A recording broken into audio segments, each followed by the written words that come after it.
Hello, everyone, and welcome to another episode of Perspective Philosophy, where we try to better our perceptions of the world through philosophical discussion. Today's episode will be a debate or a discussion on veganism with a Kantian virtue ethicist. Not exactly sure what that means, and I'm not sure how it's mixing, but it should be interesting. My understanding of Kant is that he's deontological. My understanding of virtue ethics is that it's a separate normative theory. So it's going to be interesting to see how that merges together, and it's also going to be interesting to see whether it can hold up to a vegan critique. So if you're interested in watching this debate, stay tuned. I'm going to call him now. So yeah.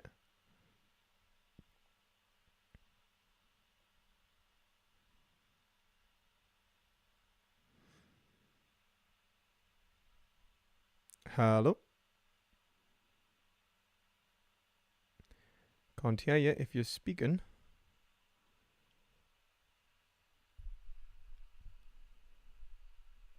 Just make sure that's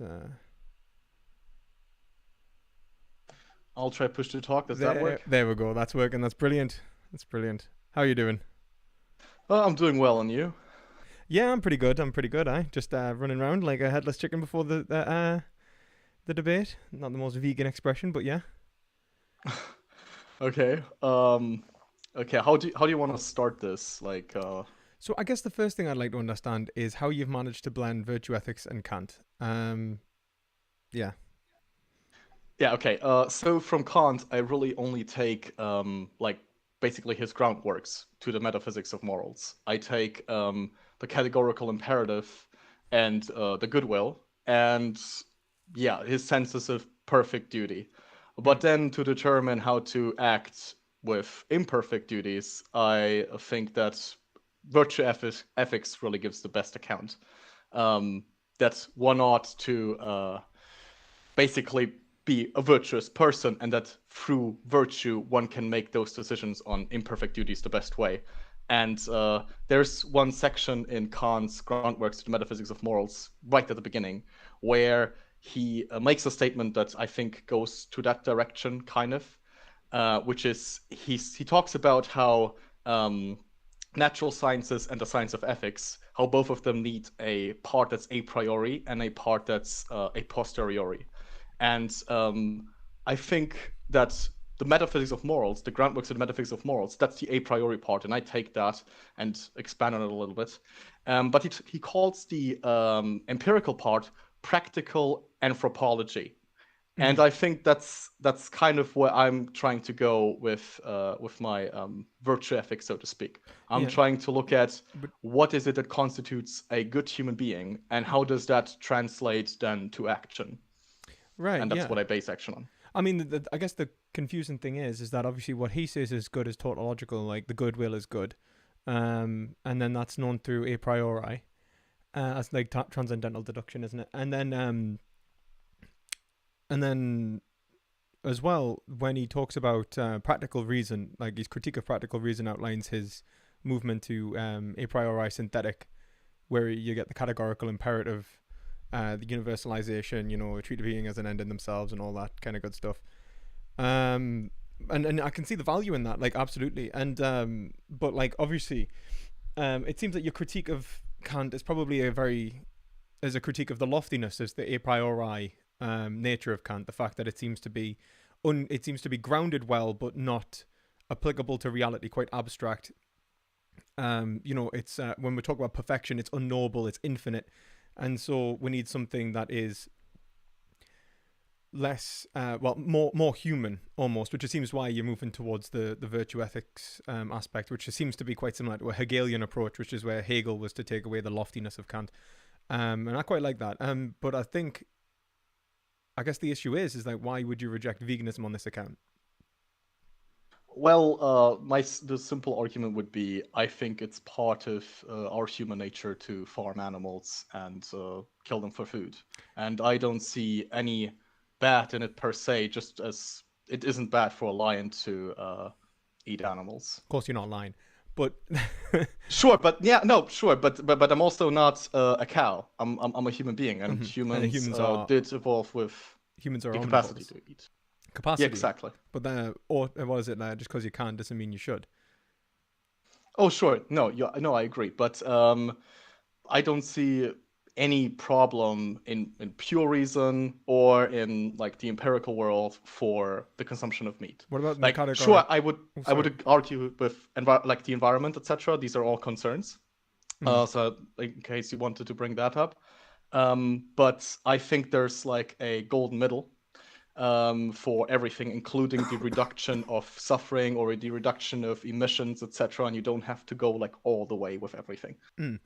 Well, I think that misunderstands virtue ethics as a whole. It's not like virtue ethics isn't saying that the golden mean is anything that's not perfect. If anything, we are striving for perfection. The golden mean is to show that you're twice, in the words of Aristotle, you're twice as likely to do what is wrong than what is right, and that it's actually harder.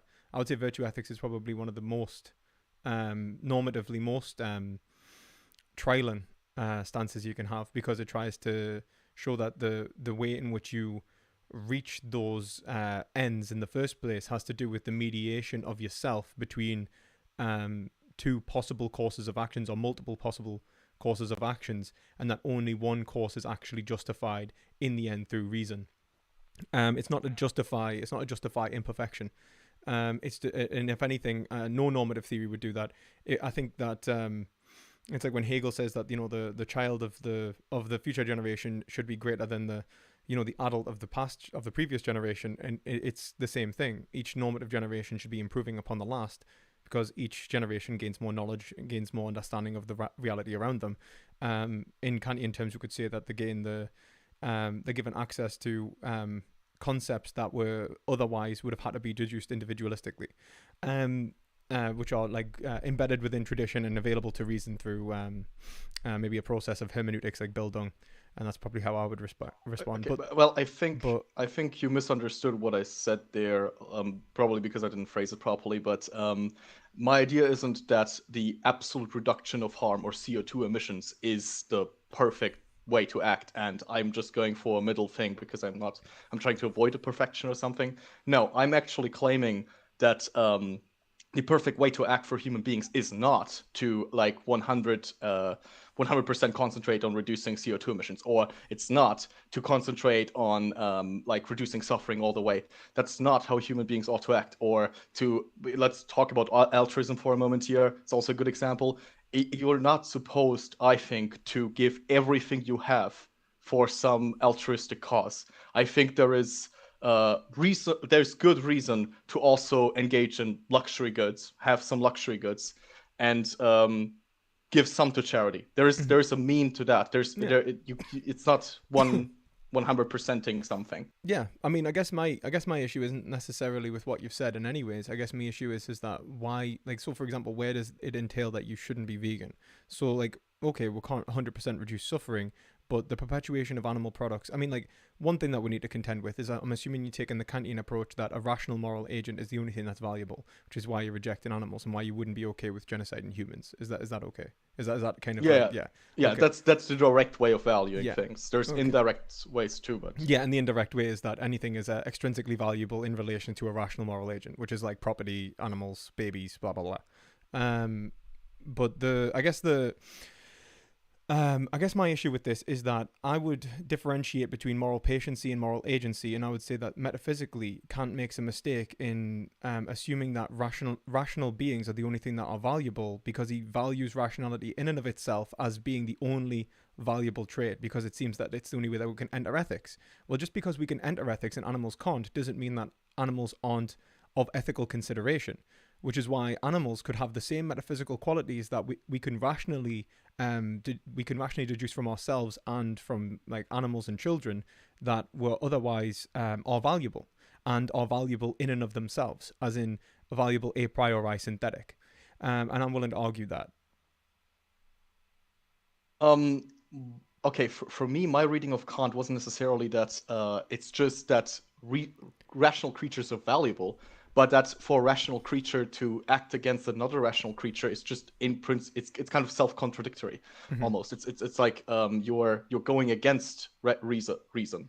I think that was his idea why you couldn't infringe upon rational beings will. Not that they have like I don't even know what we necessarily want to mean Well, by value. Not that they have like well, some he value would that. value the will itself. He'd say that the will it's in the willing, and that the will is contradicting itself if it contradicts Yes. reason. What I'm going to say is that the will is present within animals, but is unaware of itself. How is the will present in animals?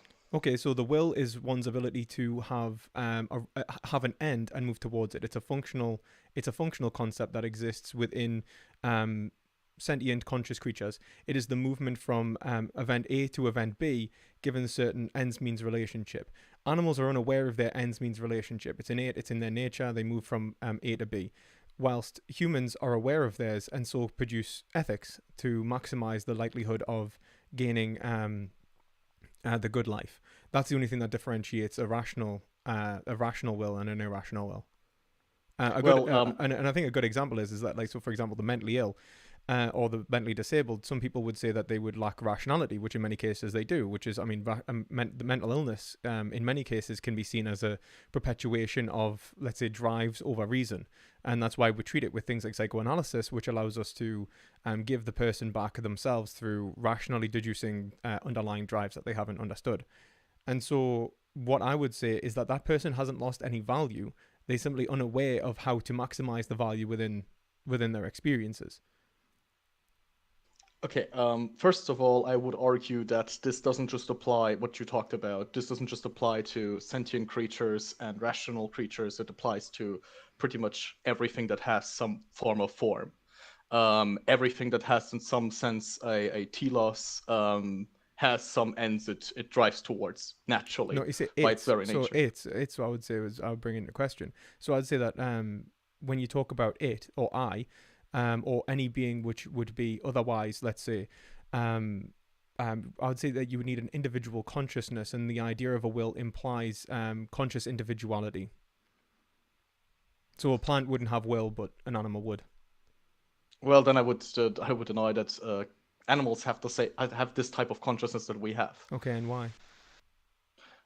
There's no evidence for it. I think that So there's no evidence of an animal having conscious awareness.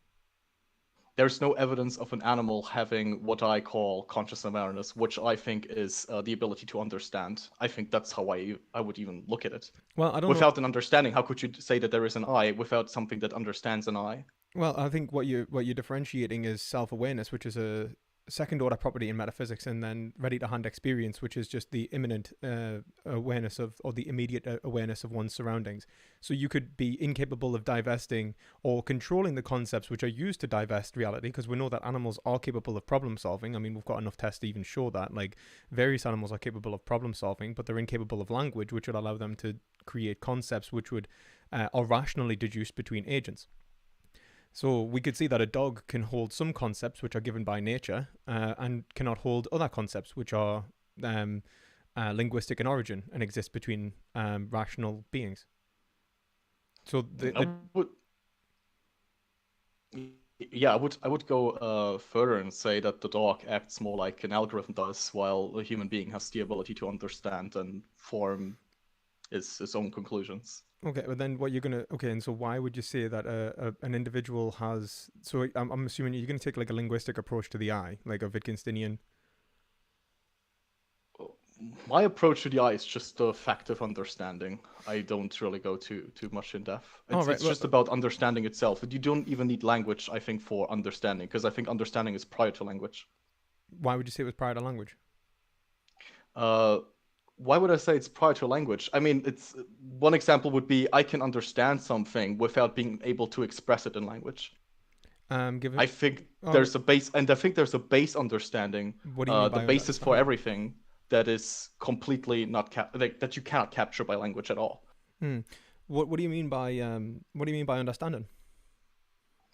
By understanding, I mean, oh well, that's a tough one to define. It is, yeah. I know it's a bit of a spicy question, to be fair. You could say it's like knowledge of the substance. Knowledge of the substance, something like that. And obviously, Kant would say that was a priori. Yeah, that's always there. I would say you're able to be unaware of it in some sense. That you still have it. I mean, it's hard for me to explain. This is going into like the Platonic metaphysics, which I which I like a lot. So wait, you're a Kantian. So you're a Kantian dualist. You Oh, read I'm the not a two. dualist. I'm a monist. You're a monist. All right. So the single world interpretation of Kant. Yeah, like the single aspect or dual aspect Yeah, maybe of I Kant. mean, I'm an idealist basically. I'm a very classical idealist, kind of like Okay. Platonist type. I just take a little bit from Kant. I just like the way he went about arguing towards human rights, and that's what I just really take the perfect duty part of Kant, and not a lot of his other work. I don't take his entire noumena phenomena distinction. I don't take that or anything else. So I think you can know noumena. so you think all right? So like you're more Hegelian in that respect. Um. Okay, but then I'm just going to ask you. Okay, so would you say that the category of understanding of self, you'd say that's innate? Yeah. Yes. Okay. So I would disagree with you. I would say that there is no metaphysical category that's innate. I would say that rational categorizations cannot exist independently of language because language is the way in which we form arguments in deduction.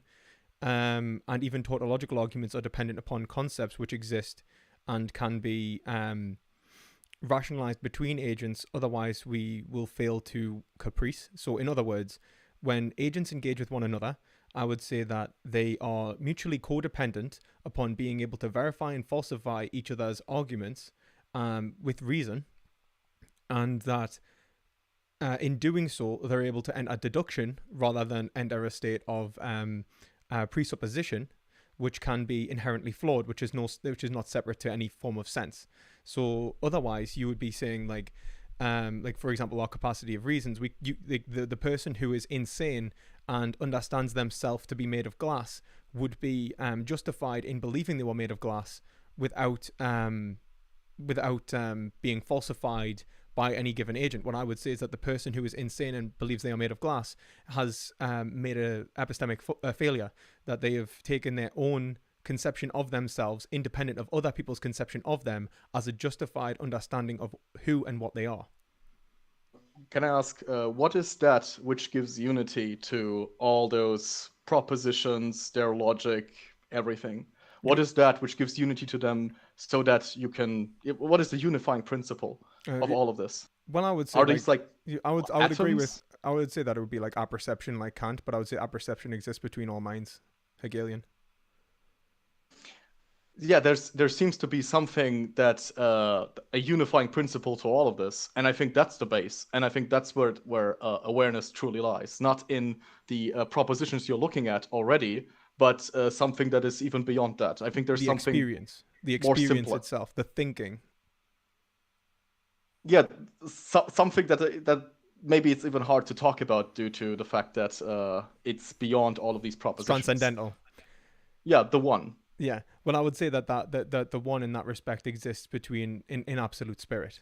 And I would say that exists between minds, and that the only way that we can gain any information about it is the ability to think about one's self-thinking, which means that we have to be giving a self-reflexive mechanism, which allows us to separate ourselves from our own subjectivity and objectively analyze ourselves, which creates a second-order property of mind. That's why rational agents are capable of, correcting inherent ways of thinking, because they can have their propositions analyzed and verified or falsified by other agents, and as well they can accept concepts and deductions that are separate from their own understanding, in which case we have a mutual understanding, we have deduction. And I would say that Kant doesn't understand that deduction doesn't exist. It makes a mistake and assumes that deduction, it can exist individualistically when it can't, and I think Hegel corrects him on that. Yeah, I can see you wanted to progress, and that's why you need different agents who are interacting with each other, because they all have fragments of that one truth, and they need to progress further and further and further also through time to at some point reach this absolute. This is the exact opposite way that I would say you have to take in order to understand the absolute. I would say in order to understand the absolute, you have to kind of uncontemplate. You have to get to something simple, and I don't think you get to something simple by adding up and continuously growing reason and those arguments. I don't think that's the way. I think the way is to go back, not to go forward. I think that that it's not about going back or forward in a dialectic versus like in a reductionist sort of way. I think that the whole point of when you like the whole point of like transcendental deduction is to show like the foundations of knowledge, but then knowledge does not end at the foundation. And I think that what I would argue is that the our ability to deduce in the first place is to exist in a institutional framework in which even if we were trying to go back, we would mutually be codependent upon each other's minds to see if our minds are accurately depicting this unity which is apparent to us all. And what I would say is that it's not the words that we use that makes reality the way it is. It's the way the way it is and the way it's experienced is the vitally important part. And since you agree with that, since you think that language is not important, then I would say that this is evidenced in animals. Animals are capable of problem solving. They're capable of categories of understanding. They just understand different to us. So why would you deny animal consciousness and animal will and its relationship to a means end scenario and a Kantian understanding if you don't reject that they could have a notion of self that's pre-linguistic? If the notion of the self does not require a creature like us that can use that can access reason, if you can access this simply as a creature that only has soul and no way to nous, no way to intellect, then I would say we have a problem, because that would then not just but if we make this argument, then what's the argument against a rock having that? I think a rock is also has the same base. The rock has the same base in this fundamental unity of everything. And if the rock has the same base, and the fact of having the same base alone is sufficient in order for one to have an idea of the self like that. You're an idealist, right? So yes. you would agree that the rock is actually a manifestation of mind, and that mind is fundamentally the production of reality.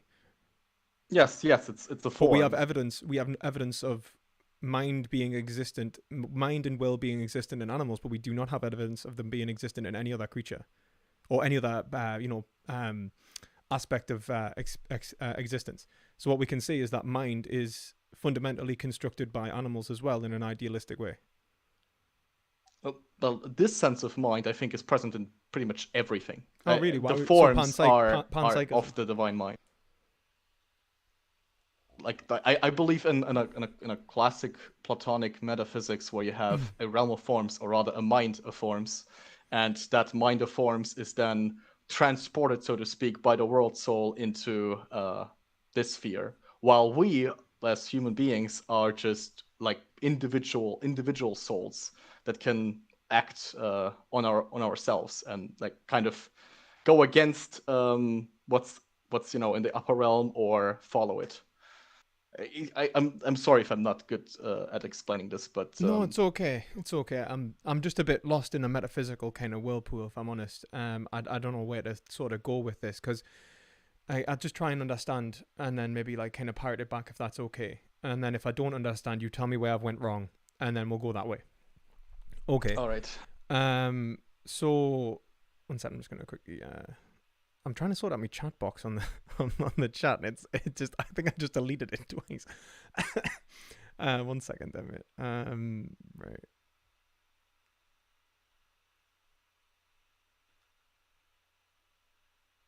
All right, cool. Right.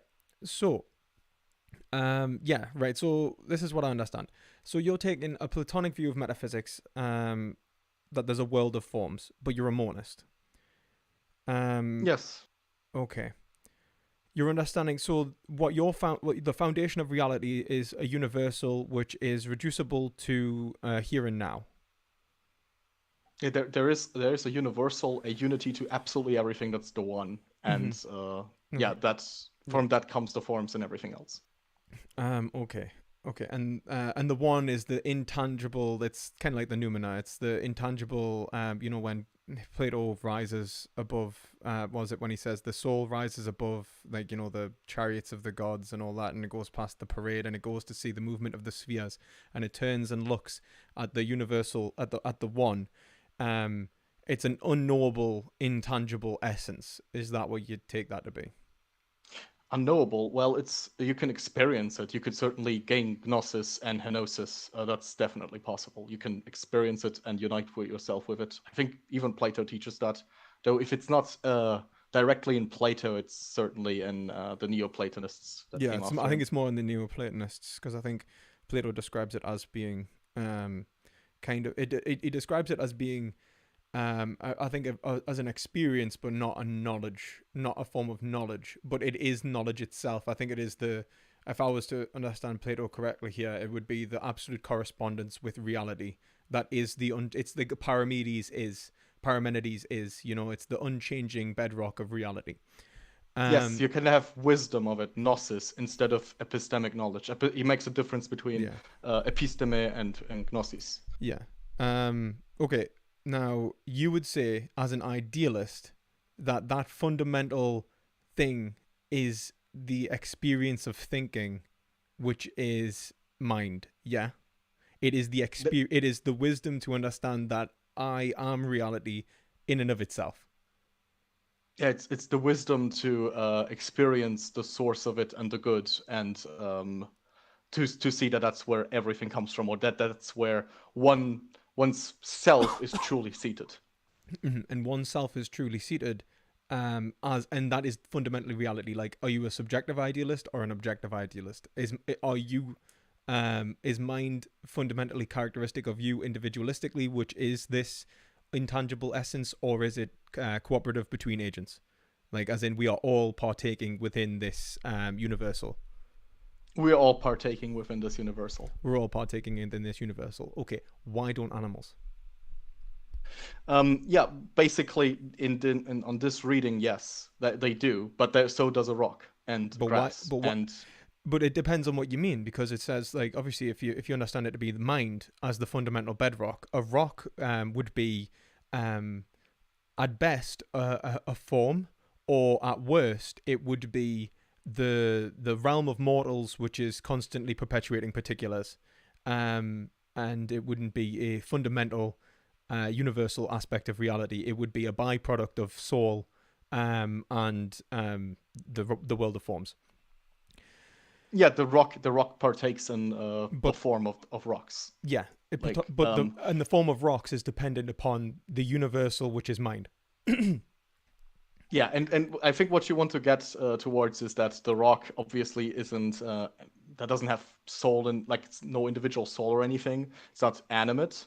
Mm-hmm. Um, and you want to draw a difference based on that between the rock and the animal. And in the same sense, analogically speaking, I take there to be a difference between the animal and the human, because the human has access to nous, the intellect, while the animal does not. So the animal has access to some form of individuated soul, but not to nous.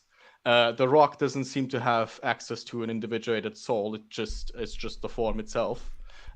So we can see like a three thing hierarchy, not just two. So like sure, animals are distinct from rocks, but God, so are humans I'm gonna I'm distinct gonna from animals. I'm gonna tell you this. I truly hate Platonism and the partitioning of the soul. One, because it's wrong, but two, two, two, because it's just such a bloody it is just the differentiation. But so I do differentiate between drives, and so I do take the tripartite soul. Yes, exactly. That's Oh yeah, where here we that go. was where we're going. Ugh. Uh, okay. Um. Okay, the tripartite soul. All right. Let's see if I 1 second. I'm just gonna open my document on Plato.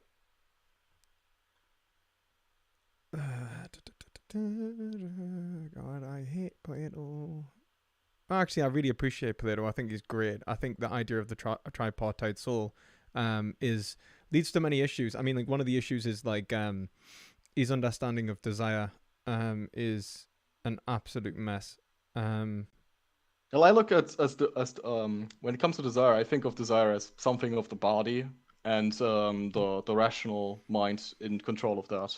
But then, yeah, but the Uh, rational mind in control of that. But then you've also got the noble, uh, like the noble. Like, so, for example, take the analogy of the horse, like of the chariot. You've got the rational mind, which is the driver. You've got the ignoble horse, which is the desirous body, and then you've got the noble horse, which is like rational desire. Well, not even rational desire. It's like the combine. It's like a separate aspect of the soul, which is like good desire. Um, yeah, because the body can still experience beauty and things, and thereby desire things such as honor, etc. Because one can see the beauty the in lover those. is the closest to the philosopher because of his love of beauty. Like in that sense, like Yes, he has the noble spirit, but lacks the rationality to appreciate the form. Um, yes. yeah. Oh God, I hate Plato. Anyway, okay. So your foundation of value in this respect. So how would you? What would the axiology of good come into this? What would you say the form of the good was then? The form of the good is the one. They're the Okay, same. the form of the good is one, and the form of the good is it's good in and of itself. That can be appreciated by reason, and the thing that is good in and of itself is like the unity within reality. I'm kind of on. I'm no offense. I'm just trying to work out where the hell I am really metaphysically. Um, No worries. I understand that this is also hard to do in like a verbal way. It's always better when you have it written down. You can just like, you yeah, know. and it's been a while since I've like even spoke to a Platonist, and never mind a Platonist who marries his thought with idealism. Because Plato's a dualist and you're a monist. Um, okay.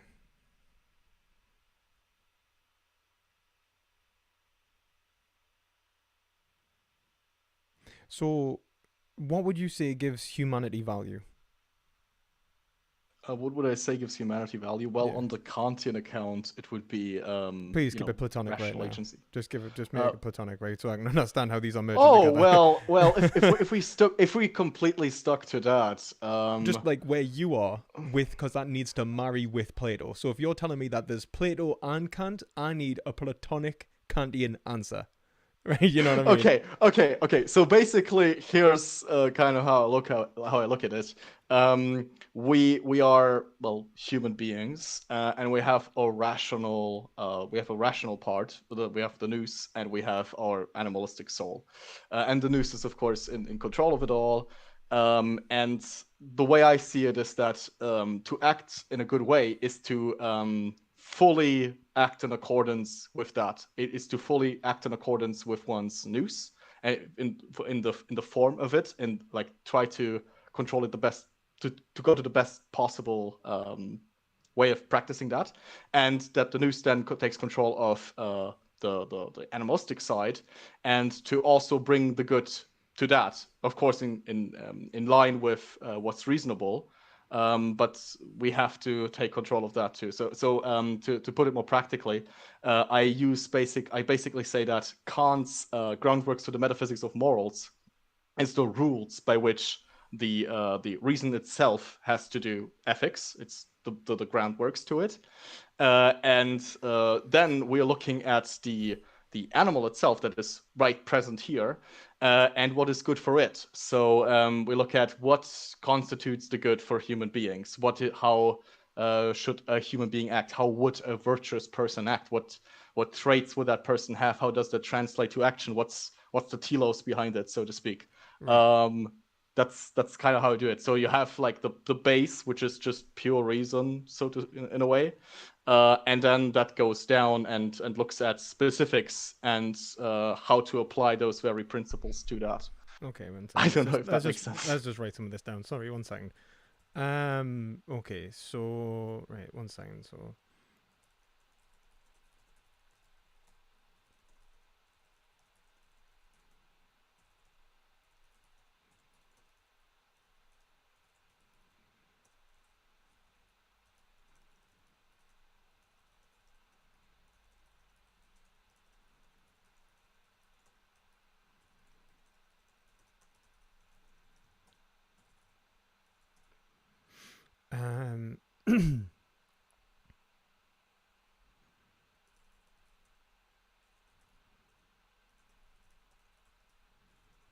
Like for how would I make a decision for any particular action would be I would first look into whether it's possible at all. That's where I use the categorical imperative. Yeah. And then I would look into what constitutes the good for humans. What's their telos, so to speak? How ought I to act? Okay. Wait a minute. Okay, this is so that's so you've divorced Kant. So you're definitely not a deontologist. Okay. Okay. Well, but then actually you could be in the Kantian sense where he says happiness is the end of all rational beings. Would you agree with that? Yeah, eudaimonia. Eudaimonia, flourishing. Okay, but then but then what do you mean by eudaimonia? So do you mean just purely like is it I use a more Stoic / Platonist account of eudaimonia, not an Aristotelian one, because Aristotle is more like an in-the-world eudaimoniast, while yeah. like the Stoics and the Platonists are more of a like the mind's doing it, and then you're fine, no Oh, matter what happens. okay. I mean, I'm probably gonna make an Aristotelian critique in a second of all of this. um, Yeah, I can imagine that. I mean, for yeah. So, but let's just like see if I've got this right. So your soul reaches for rationality, the form, the universal apprehension of reality, as it is the one, right? What is rational is transcendently deducible in an act in accordance with what is good. So the good will should be, the good will is good, and the good will would then be rational, and because the good is only available to a rational mind, like as in the pilot in the Fido, which is able to observe the form, the universal reality as itself. And all of that gives us the ability to then turn around and look at the world as it is, understand the good as it is relating to the telos and the function of an individual agent. Yeah? yeah, exactly. Okay. We can look at that. Okay, Yeah. so in which case we are given the rationality to be able to understand the telos of an individual agent, which allows us to understand function. And so what we should do is perpetuate the function of agency perpetuate function to the greatest overall possibility to maximize eudaimonia. Would that be right? I would say the eudaimonia itself lies in the henosis, in other words, in the experiencing the good, and that the good action flows out of it rather than being something that you're trying to do. It's just something that flows out of you once you reach that state. It's kind of a more mysticist. Again, I like the Neoplatonists a lot. It's a kind of mystical way of looking at it. But the Taoists have something similar. They call it, I think, Wu Wei. When you're with the Tao, you don't have to act with effort anymore. It's called effortless action. Yeah, but then This your is, yeah. subjectivity would be in line with the goodwill. Yeah, wouldn't it? Yes, Yeah, yes. and the goodwill would be always striving towards the fulfillment of telos. Would it be its individual Yes. telos, or would it be telos in general? The individual telos. Like, Okay, and yeah, what's the individual? So what's the good life for man? what's a good life for man? Well, Sorry, that's what's the good complicated. life for you? Actually, For me, well, yeah, that's a good question. It's to, I mean, there are lots of things. Of course, no single principle captures it all. There's no single principle that can explain justice. Like eat healthy, help my family, establish my own family, etc., etc., why do you? which I ground in culture, in both empirical things and my intuitions. I think intuitions are pretty right usually, but as the body is again only a shadow of the formal realm, they are also tainted with darkness. But we can use reason to kind of try to deal with that. Okay, and how would you Um, use reason to deal with that? Excuse me. How would you use reason to deal with that? So if your intuitions are given knowledge a priori about your function, how would you use reason to understand your function? Would it not be a priori synthetic? I would say the base way of discerning things, the base way of approaching any problem, any empirical problem, any epistemic problem, that is what's a priori fundamentally. but the epistemic facts themselves, you don't get them just because you've looked at the good. Like, right. So you've looked. So how do you get your telos? Is it a priori or is it synthetic? It's synthetic. The telos is definitely synthetic. And it's Like synthetic based on what culture you said? on all types of like things. Like So you what have you are. empirical studies and of course your own intuitions and everything. So nature, like your study of nature. Nature, yes. Okay. And so it's a functional concept. Yes, so, and like the understanding of it can move through time and change even of how cultures change and everything. Okay, and that would be the expression of the good life of you would be then the good life of man in an Aristotelian sense. Yeah, like the I would only take like the inclination to act in such a way and not the actualization of it itself. And that's like my only disagreement really with Aristotle there. Aristotle thinks that in order for you to have eudaimonia, you actually have to have these things actualized. I only think that your mind has to be directed in a way such that it would produce these outcomes. So you're an intentionalist. Yeah, like your mind can have direction either upwards or downwards. And either it can be in the world or it can be up there. Okay, but would you agree that your intention implies that your actions imply a judgment, and so within your action should reflect that you are intending to produce the good and have a goodwill? So someone who kills someone could not be acting in accordance with goodwill if their will was not to, save lives and so on. Someone who killed a person will most likely not have had a goodwill, but it is possible, in fact, for that person to have had a goodwill if, say, they were like they have all the right ways of making judgments, but there were some faults in their body such that they just made the wrong one. They just couldn't experience things properly. Like they saw that person as someone who tried to stab them, even though that didn't happen. It's kind of like a psychotic experience, and that's why they killed them. I wouldn't say that that person did anything wrong. They just had to follow that. Aristotle would. So, exactly, because Aristotle is in the world, but I think that gives us a problem, which is I think when it comes to epistemic facts and through science, I mean, science in principle is skeptical, and so like an Aristotelian can maybe say that this is where eudaimonia ultimately lies, but he can never claim that he actually has found it because he always has to be skeptical of whatever there is. Like, this person just stabbed this other person. Was that like a good action or not? Well, maybe the evidence points towards that being a wrong action right now, but you have to be skeptical and you have to remain skeptical forever. Oh, well, yeah, I mean, to the point in which you gain absolute understanding of reality. I mean, that's the kind of the goal. So it'd be like truth. Once you obtain truth, and then there is the truth of the matter, then our actions can then be in line with what is, with our intentions can then align with our actions, which is, I think, the Hegelian point of taking away the loftiness of Kant, which would allow for an action to be justified even if it is absolutely awful and shown to be wrong in the future, which is why you said that these things can change and the telos of man can change throughout culture. This is to imply that the goal, as you said, is synthetic. If it's synthetic, then it is then it's not purely our intention. Our understanding of the goal is would that not be important, or if you want to call it empirical analysis of our function? In which case, if we aren't aligning our intention with the empirical analysis of our function, then what I would say is that have we not created a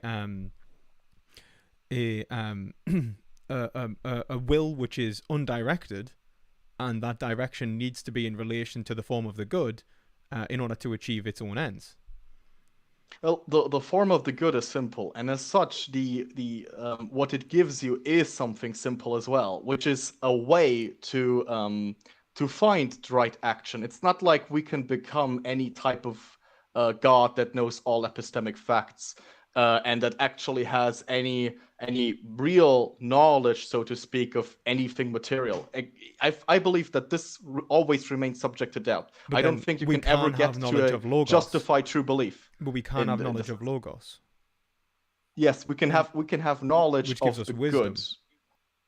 And wisdom gives us the understanding of like if you read, like, for example, a Heraclean understanding of Plato, you would understand that the world is a world of particulars from which you cannot have knowledge of, but you can have wisdom of in relation to the world of the forms.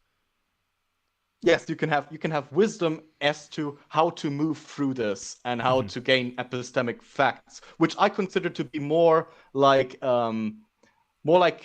But I then, consider epistemology, scientific epistemology, to me be closer to ethics than to be close to anything that's like that we talk about right now, which is absolute truth. but I then think But then I guess I've got a bit of a query here. So the telos of man is embedded within the particularity of reality, which is unknowable, but we can gain wisdom of it, in relation to our actions.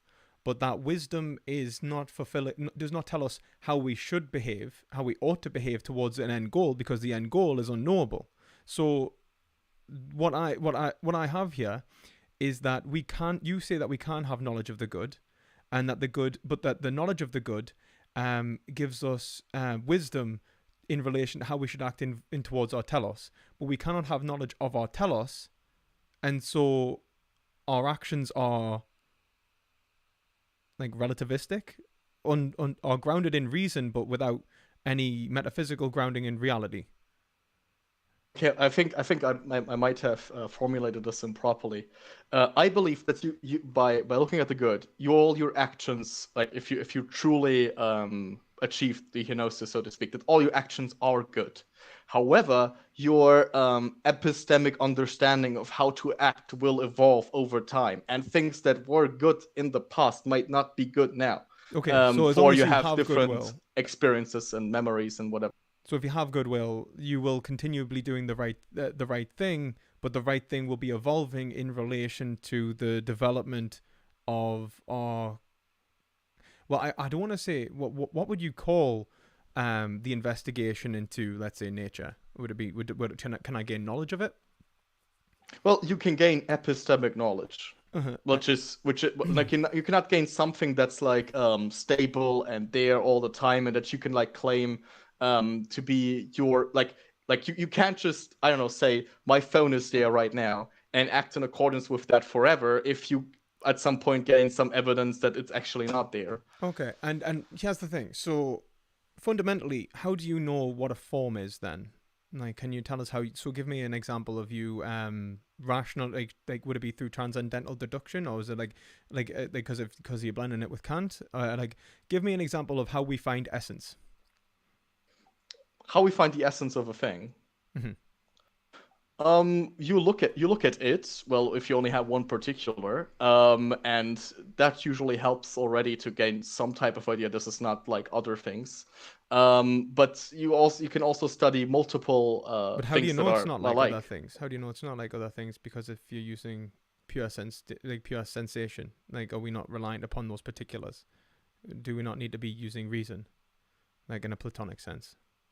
No, definitely we need to use reason. Okay, and I think there's like a way that our mind works that we can perceive these forms, that we can perceive things to be different from one another. okay, and This is Pla- substantial to Plato us. would use what arguments? The argument of recollection. Um, what else? There's three arguments, isn't he? That he uses. The recollection argument. I'm trying to remember the other ones. Which he uses for the.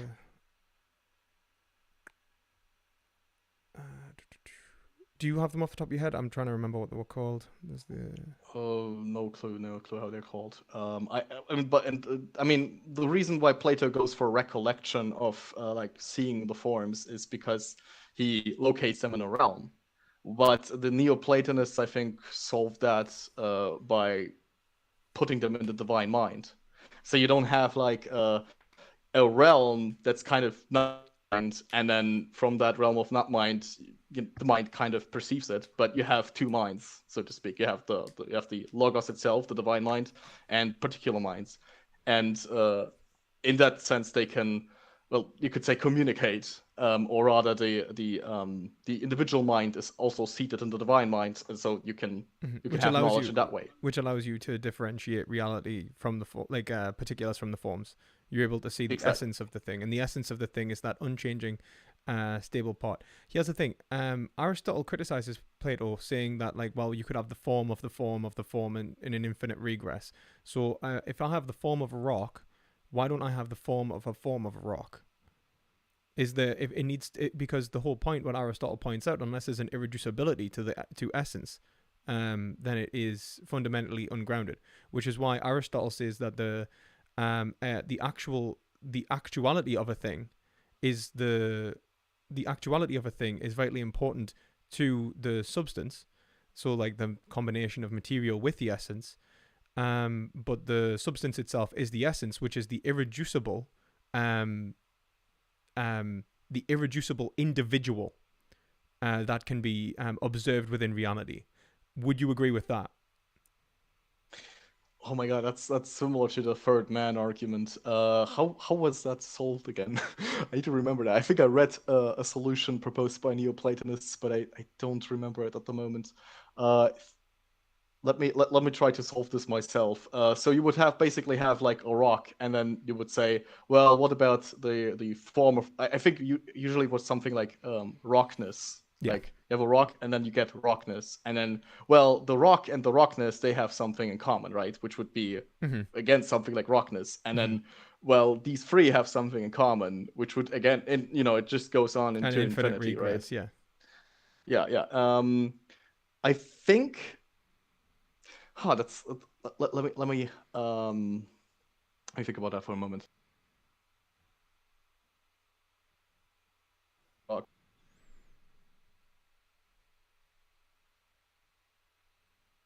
yeah, I would say that. I mean, I don't know if that's the solution that people came up with later, but I would just say that's the second form of rockness. Like you have the first rockness, and the second one is basically just the same thing as the first. They're not. There's no difference. Like, what would be the difference between rockness one and rockness two? No, I think it would be like Rockness one and Rockness two. It would be like the form of the form. So like because they're all forms, they share formness. They share formness. So the form of a rock and the form of a tree share in and partake in the universal of form, which means that they are partaking and there is a unity between them. When that unity must be now a new form, another universal. Okay. That's the Aristotelian critique. Yeah, yeah, all forms, all forms partake in the one Mm-hmm. ultimately. So yeah, would might just be another argument for the one. But this is the thing: is it the argument for the one or the argument for the infinite? See, Aristotle says it's infinite, so it ends up becoming an infinite regress rather than one. You don't end up coming to the conclusion that there is a single unified apprehension of reality. You come to the conclusion that there is an infinite, infinite regress of reality. Wait, let me. I think about that for another moment. I'll just get back to my Proclus real quick. That's okay.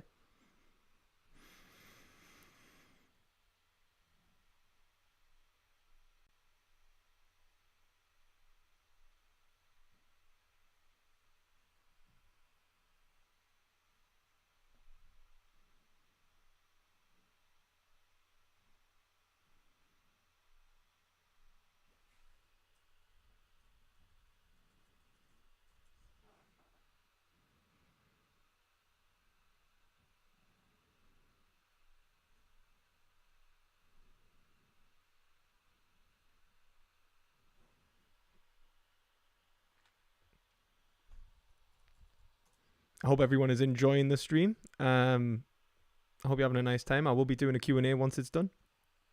I hope that okay. So I found I don't know how if that might answer your question because it's dealing with the problem of the multitudes and the one. But there's an argument that I've read in Proclus Elements of Theology, comes very early, in which he's arguing that things have to reduce to the one and cannot be an infinity. Um, let me see if I can recollect that properly.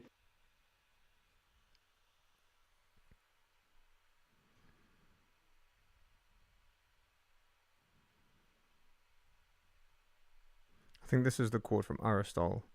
The absurdity of the separation would appear also if one to assign a name to each of the essences, for there would be yet another essence besides the original one. The essence of the horse, there will belong a second essence. Yet why should not some things being their essence from the start, since their essence is substance? But indeed, not only are a thing and its essence one, but the formula of them are also the same, as it is clear even from what is said, for it is not by accident that the essence of one and the one are one. Further, they are to be different. The process will go on to infinity, for we shall have one, the essence of one, and two, the essence of one, and the essence of one, so that the terms of the former are the kind the same argument, so that to the terms of the former kind the same argument will be applicable.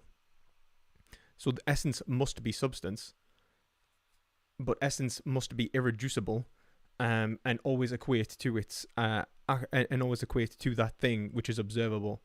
It like there must be a single unified thing which is only itself. As soon as it starts partaking in something other than itself, it starts partaking in something else and is a genus of something else.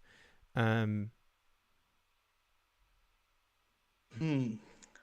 have to look into how one objects to this properly. I don't think I'm ready for that right now. That's fine. Okay. Okay. So like that's let's move on from that then. So, all right. Even if like we'll just try and work with what we've got, and anyways, rather than like delving deep into the metaphysics, let's try and hit the ethics built on it anyway.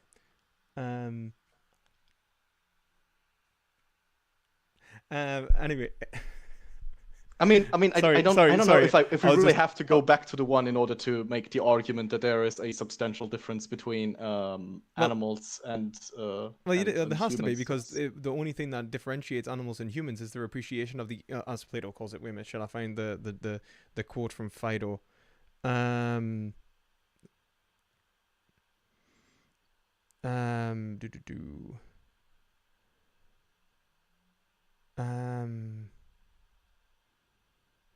I'll see it. Where is it?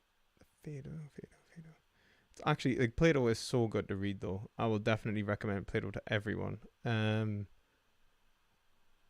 a lot we can gain from Plato. Obviously, I don't agree with him on everything. I'm not a Platonist. I'm a Hegelian and such, but there's a lot of Plato in Hegel. And where is it? The Phaedrus.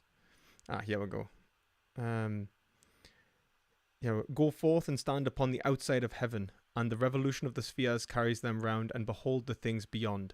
But of heaven which is above the heavens, there abides the very being which is true knowledge. It is concerned, the colourless, formless, intangible essence, visible only to the mind, who is the pilot of the soul.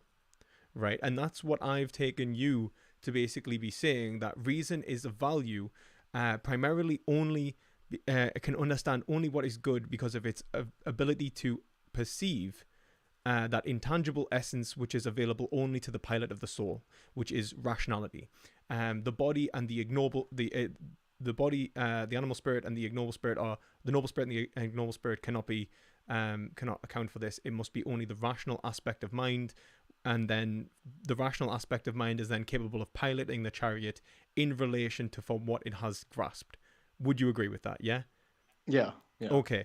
And that pilots in such a way to reflect that unity, which I am arguing in the previous, that you would be incapable of grasping, because it would force you into an infinite regress where you would never have a grounding which was unchanging, because it would never be irreducible. Okay, yeah. So we have to get into the metaphysics for that. Great. Yeah. Now, I mean, I think the only thing left here is then to argue either ex concessus and just grant something, or we're kind of stuck. Well, this is what I was going to say. I was going to say, like, essentially, like, if we take your position, which is fine, I'm happy to like look. I mean, I'm not going to go into like full on, like, we're not debating at a university or something. Like, this isn't ridiculous. And the debate's about ethics, not metaphysics, anyway. So, like, we'll try and, like, obviously, it does hold relevance, and I think we'll both agree with that, but like we can leave that for another discussion or something when either of us can have maybe it's a crack at that whip. But the main thing to take from it is that the only reason rationality is of value in and of itself is because of its ability to because of its instrumental ability to pilot the soul in such a way as it reflects the form of the good. Yeah, Yeah. that will work. Okay. And if the form of the good was to reflect the overall telos of reality, then and because it is the unity of all reality and not the unity of a particular agent, then why should we assume that the form of the good relates to the ends of an individual creature or individual rational creature, and not simply to all aspects of will and even all functions of reality? So, like, why should I not try to propagate the telos of reality itself, which is present within nature? How would you do that? You're only in control of your body. So you're in control of your body, but you're in control of how you interact with the overall end of other creatures. So, for example, if I kill another individual, I could see that I'm not allowing the telos to be reached because I am ultimately I'm ultimately standing in the way of that function. But doesn't that commit the fallacy of composition? Because you think that, like, you're adding them up. You're like going one individual, another individual, another individual. Couldn't the telos of it all be something that's, well, not just the sum of all the individual telos? But you're the one that said telos was discernible by nature, and then you related it to our anthropological, like a Kantian sort of synthetic understanding of nature, and each creature seems to have its own individuated telos. Now, I would say that that proves my point. Like, metaphysically, like, they need to be reducible, and the telos of each creature is individuated to that creature. In which case, it's kind of your metaphysical problem, which is what we're trying to get past. But what I'm trying to say is, like, where would you see the function of nature to be? Would you say it like as in purely within nature itself? And if it's in nature itself, then would it not be the flourishing of life? And if it's in the flourishing of life, I'm going to argue that veganism allows for life to flourish in the greatest way possible. Let me respond to that in another way. If the telos of every single individual being was your own telos as well, then you would kind of get a contradiction. You would have your own individual telos as the individual animal, and at the same time all contradicting all that are aimed against you telos of other animals. Like, say a tiger wants to eat you, right? Then the tiger's telos is to eat you and to sustain itself, and your own telos is probably to run away. You see, I would agree. I would agree, but I would say that, like, there are conflictions within the will itself, universal mind, and that confliction needs to be resolved within our actions, which is ultimately to express the greatest amount of subjectivity possible. And that's how I would respond. Freedom for as many agents as applicable. And if a lion's freedom contradicts the telos of the overall expression of freedom, like carnivores are ultimately trespassing upon the likelihood of the will expressing itself in the greatest force, then lions need to be removed. Same as murderers. Okay. Well, would you then also agree that women ought to be breeding machines? No, because I don't take their nature to be anything to do with their biological function of producing children. What is good for a woman is not determined by their capacity to breed, but what is actually... That's not what I'm getting at. I'm getting at the fact that you are summing up, and once you're starting to sum up, then why wouldn't we increase the sum of people, of creatures whose will can be free? I'm not utilitarian. I'm not going to say that the greatest, the expression of will is not to do with how many wills are experiencing reality. The expression of will has to do with the overall ability of the will to go unrestricted. So, like, what I would say is that will itself trying to express itself against the world, like when I try and achieve a goal, or when humanity tries to achieve a goal, or everyone tries to achieve a goal, what we are doing is we are engaged in a process which is trying to express, which is to modify the world in such a way as to produce an event which is good for the pleasurable and good for the agent. And I would accept the Kantian position that include non-rational beings as well, that happiness is the end of all beings. But I would say beings, but he says rational beings. I'd say beings. And so what we're looking for is eudaimonic flourishing, in which case we create a harmony between individuated wills to increase the expression of will itself, which is to prevent trespasses upon one another. It's not about adding up. It's not about creating as many wills as possible. It's about allowing wills individually to express themselves to the greatest degree. The greatest capacity for freedom. Well, let me ask you this then, right? So would it be correct to say that for you it's more of like a ratio, like are 80% of people, not people, 80% of creatures free, or are only 70% of creatures free? Right it's now, more of a ratio rather than a sum. Yeah, it's more of like will is one thing, like the universal mind. I'm an absolute idealist, so I'd say will is one thing, which is the universal understanding of will, and that will can only be understood in itself through a hermeneutic analysis of the universal and the particular. And I would say that the irreducibility of the will comes from it becomes from the individual having the will, and that being common between individuals allows us to understand that there is a metaphysically divestible feature of reality, which is will. Okay, but the point that you're trying to drive home here is that in order to respect the universal will, I must respect every individual will. But I don't think that follows. Well, how does it follow that I have to respect every single individual will in order to follow the universal will? Couldn't the universal will want there to be like conflict within the individual will? Well, I wouldn't. Well, you're a monist, aren't you? You're a monist, so you're not a dualist. So there is no separate mind from reality. Mind is a single unified whole, and the whole is the expression of will between all individuals. It is one will within us all. Yeah, no, let's even say that's the case. But why would the death, like we're talking about death, well, why would death of one of these creatures or one of these wills, why would that be against it? I don't understand because that the point. will is moving. The will is moving through each individuated expression. Like so, it's like a zebra is a zebra because it partakes in the zebra and the universal of zebra, but it partakes in that because it is an expression of zebra-ness, right? In that irreducibility that Aristotle would talk about, and which is very like Plato in many ways. I mean, people don't understand that he's much closer to Plato than other people would give him credit. Aristotle does appreciate Platonic metaphysics. He just points down for a reason in the photo because he sees it as irreducible. It must be irreducible rather than composited universals, which ultimately, expressions of forms, there's forms and forms and forms ultimately for infinity. Instead, he would say there is an irreducibility between essence, and that is in and itself the essence of zebra, or essence of human, or essence of will, I would say, or the essence of good. And I'd say the essence of good is something which we as conscious beings are all partaking in. Let me put this another way.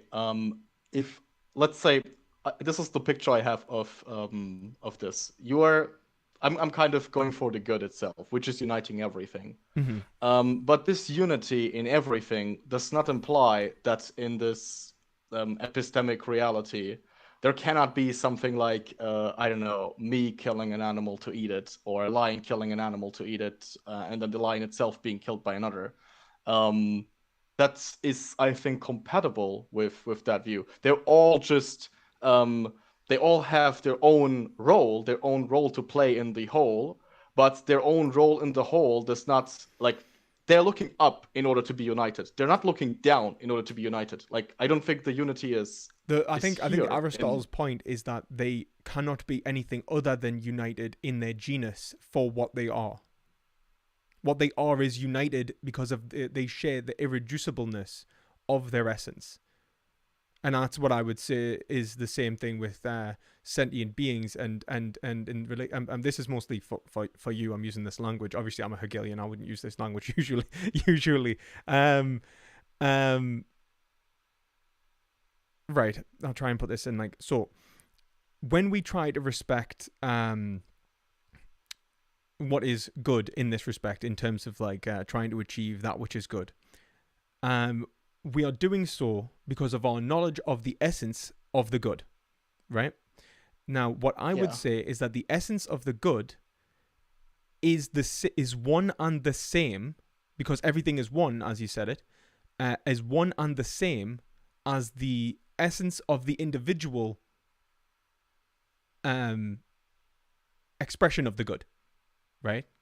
So if function itself is what we are respecting, the telos, that like reality itself has a function, and that function is moving towards a goal, what I would say is that the functions are available to us within reality in understanding the expression of function simpliciter. So I understand you have a function, I have a function, that has a function, and all those functions share and partake in the good, in this divine telos, and that this divine telos is attempting to move towards an actual goal. Now, what I would say is that what they share in is the attempt to express their will in an unimpeded way. Everything shares the exact same goal, which is to live the good life, to live a happy life, to live a life which is free of suffering and ultimately beneficial to the individual and the overall community, which is why I'm assuming you are saying that rational beings do not contradict one another, because to contradict themselves would be to undermine their goal to move towards the telos.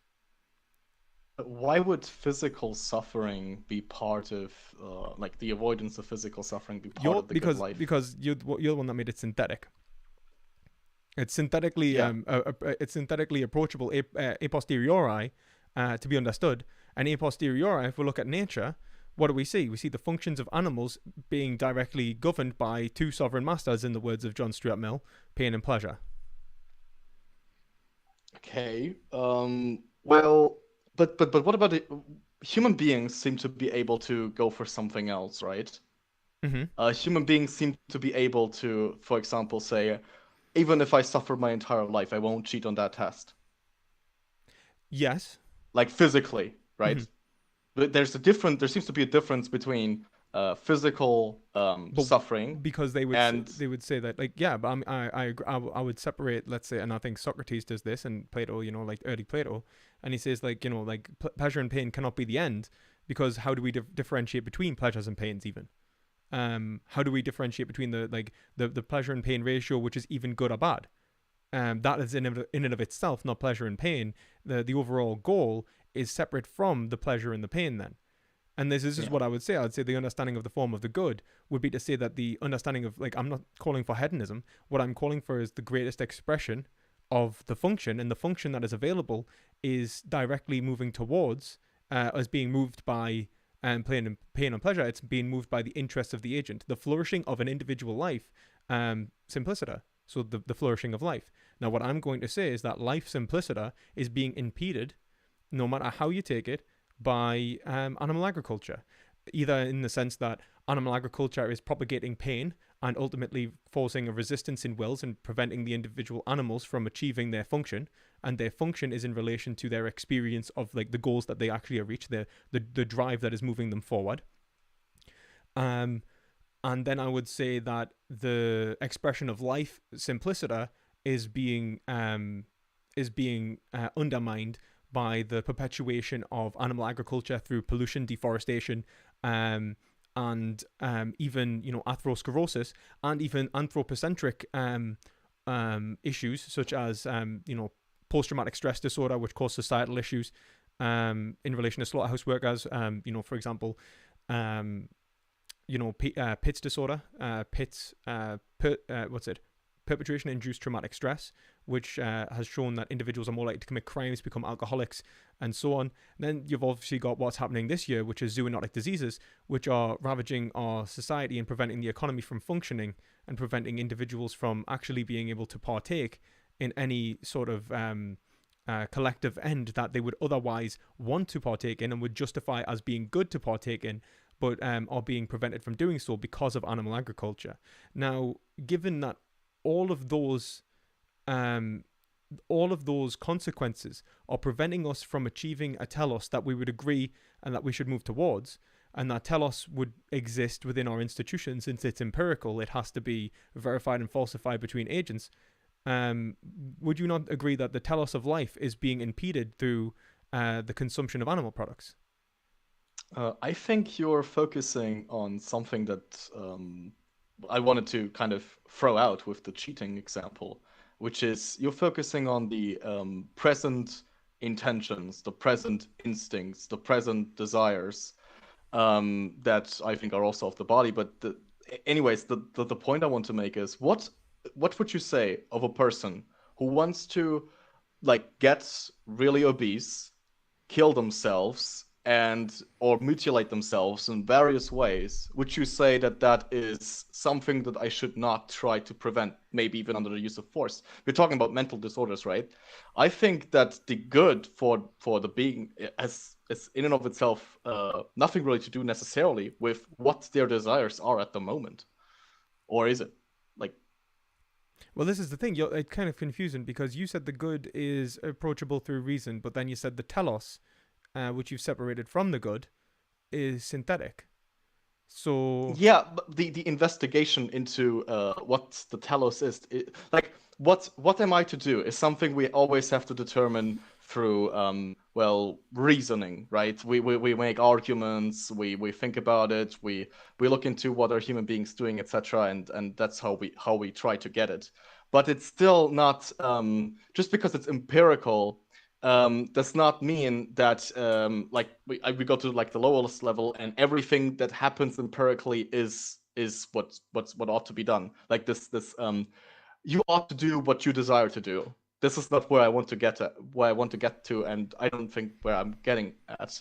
It's more of a, if I look at 20 human beings and they all have certain desires, then and I reason, then I can discover which of these desires are in line with their being, and which of these are introduced by, so to speak, the darkness of the world. Which okay, of these are dysfunctions. I would agree. And in which case, we would say that there is a unit that all of them are partaking in an essence, and that essence is the function of man, which is telling them what the good life is, yeah? Yeah, And exactly. that's Aristotle. And Aristotle would then say like so like and I would say with even Hegel. So what we'd take is we'd take individual preferences, and we would actually weigh them up against the system of drives. And the system of drives is to show that there is a fundamental goal which is being perpetuated through an individual's action urging process, which is desire. And so what we should want is the expression of desire simpliciter, which is separate from the preferences of the agent. And so what we have now is second order desires. We now desire what is most desirable for everyone. Okay. We would desire that which is most desirable for you based on your essence. Well, it wouldn't be what's most desirable for you, because what is most desirable based on you for your essence. I take, for example, your essence. The only reason your essence isn't what's valuable. You said yourself, the only thing that's valuable is the unity, the form of the good. Yeah, that is ultimately where everything comes from. So we aren't going for an individuated goal. We are going for a communal goal. But you're acting as an individual in the epistemic world and not as everything, because you're not the world soul itself or the intellect itself or So the what one you, itself. but then your actions would be piloted, if we were to extend the Platonic analogy, towards the universal, not the individual. Yeah, I mean, I'm a part in a multitude, and but with my mind I'm supposed to be in the unity. Now but I don't, that from that doesn't follow that I should that I ought to act as if I was every single individual thing. I don't see how that follows. I only see how I'm ought to I integrate into the whole by fulfilling the function that I have, that this body has. I don't integrate into the whole by fulfilling the functions of everything around me, because here I'm not those things. I'm But not in control the body is of dead. other The bodies. body is dead. The body does not give us like in the words of Plato. The body is the production of soul. The body does not give us like how we should behave. the body gives us how, like, is maybe gives us the limitations of our behaviors. And so what you're saying is that you wouldn't act in relation to your own telos. It's not your own telos has to be the telos telos itself. Like, otherwise reason would be individuated and not unified, and we wouldn't approach the form of the good. We would seek to find a particular, in which case it wouldn't be you wouldn't be trying to understand what was good in relation to all unified reality. You would try and seek the form of yourself only, and that would be the form of the good. In which case, I would say that one, that's irrational, it's subjectivism, and two, it's non-Platonic and totally goes against what you just said. Okay, yeah. There, you are to go to that level and unify everything. That's true, and you are not to just look at yourself as an isolated piece in this sense. You are still part of the whole. That's true, but from that doesn't follow that just because you're part of the whole, that you're not acting out as an individual here. Like, just because you're part of the whole and you have a function within the whole, you're like one part of an army, right? Just because you're part of the army does not mean that right now you're controlling the entire army. You're not. You're just controlling your individual part. You're maybe governed. I don't know, at the front lines, and you're a spearman or something like that. But you're not part of the cavalry. But then your duty is in reflection to the overall goal of the army, which is rationally deducible that you perform your individuated part in relation to that fundamental goal. So you can't control the army, but what you can do is control your actions in relation to the overall good of the army. Now, what I'm saying is that your duty then is to relate your actions to the overall function of reality of life, and the function of the goal of at the very least, I would say the animal spirit, which is the fundamental part of telos, which I would think you would agree with. In which case, the fundamental goal would be to express telos for all, express the telos within your actions for all creatures, for all function, for function itself, not your particular function. It's like being in the army. You need to be willing to die for the army. Are you willing to die for the good? Okay, maybe I'll use a better analogy. Say the one was war, and there were two opposing sides that are playing against each other. The one constitutes war. Now, I am one of the soldiers of one of those parties, and I have a function within it because I am that soldier in this particular. That's how I'm instantiated. I'm instantiated down here as an individual part of all of this. But in order for me to play a role in the whole, which is the war, I have to fight the others. It's not like I can just decide, okay, I'll stop and try to do everything that everyone does. That doesn't work here. No, but it's not saying to do what everyone does. It's to partake in the function, which is to, partake in the war. Except I'm assuming that you don't think it's war. I don't think you're agreeing with Heraclitus and that war is the father of all. That would be the opposite of Plato, wouldn't it?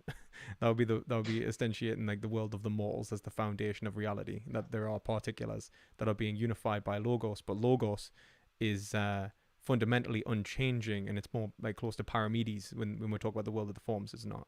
So Parmenides. So if we understand that the unity of the good is in relation to function, which is what you've said, telos, then the telos of all agents is empirical, as you've said, and that empirical telos is in relation to our analysis of nature, and our analysis of nature has shown that nature has an overarching goal, which is to perpetuate its the interests of an individual agent based on metrics of experiential good and bad, like phenomenological experiences of positive and negative, and the maximization of positive is rewarded, whilst the minimization of negative is the minimization of negative is also rewarded. And so what we have is fundamentally, and even more so, we should reduce suffering more than pleasure. If we see that, like, that's how nature kind of does it. It's more important to reduce suffering than have pleasures. So if we understand that your overarching duty then is in relation to the maximization of the telos, which would, in nature, I would argue, is the reduction of suffering and the production of pleasure, then why shouldn't you be vegan?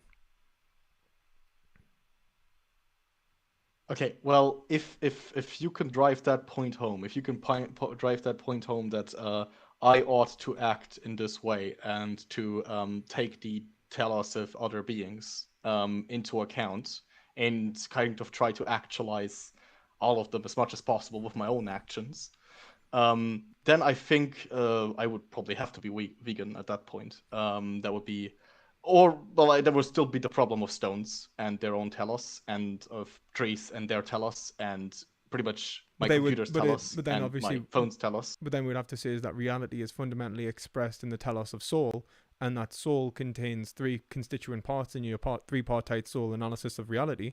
So what you would say is that the soul has that soul is the only thing that is capable of having telos. I would assume you would agree, in that reality itself is has a telos in relation to the animalistic soul, which is the soul which produces, in the words of Plato, this fundamental reality. So like rocks are not in and of themselves an expression of having their own telos. They share in a form of rockness, but in sharing in the form of rockness, they do not have a telos. Rockness does not have a telos.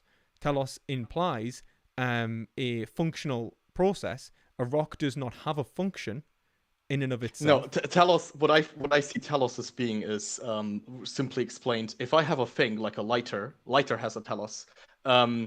It's the things it produces through its being.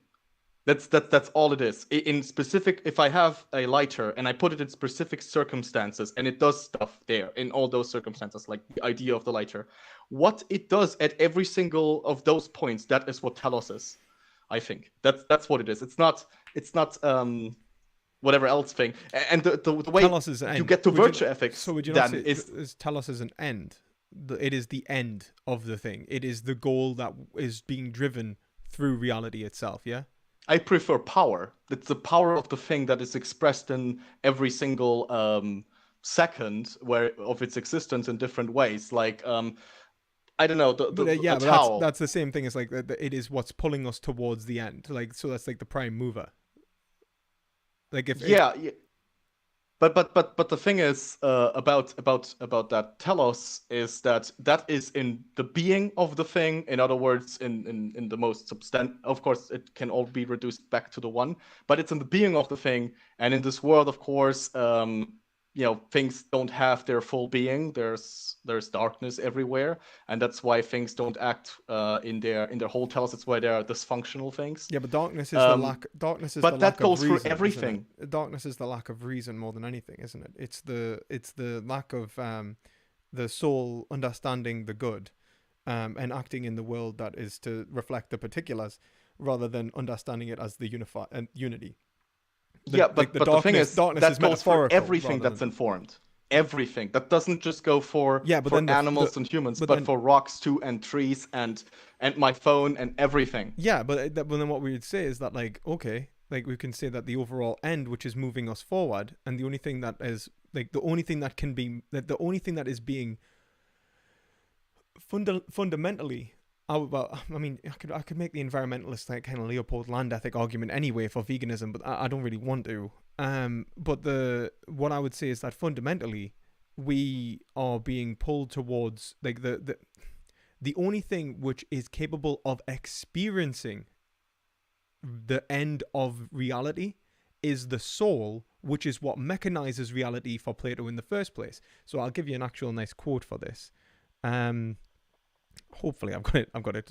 Yes, but there's a soul that moves the entirety of the like Platonism has something something similar to animism, in that soul isn't just something that individual animals have or something. Like even Aristotle says this: the planets have a soul. It's just the movement. It's in everything. The soul is producing the entire world by carrying the forms from the divine mind in in or the realm of forms into this world and projecting them onto matter, actualizing them onto matter. And so if we take the Yeah, idea exactly. that But like you said, projecting them onto matter, and that the form of a rock is ultimately in relation to the form of reality. But the form of reality, the form of a rock, is only projected onto matter. The essence only enters reality because of the soul. Now, what I'm saying is that the soul exists in an animal, which is also projecting that essence onto reality within its drives.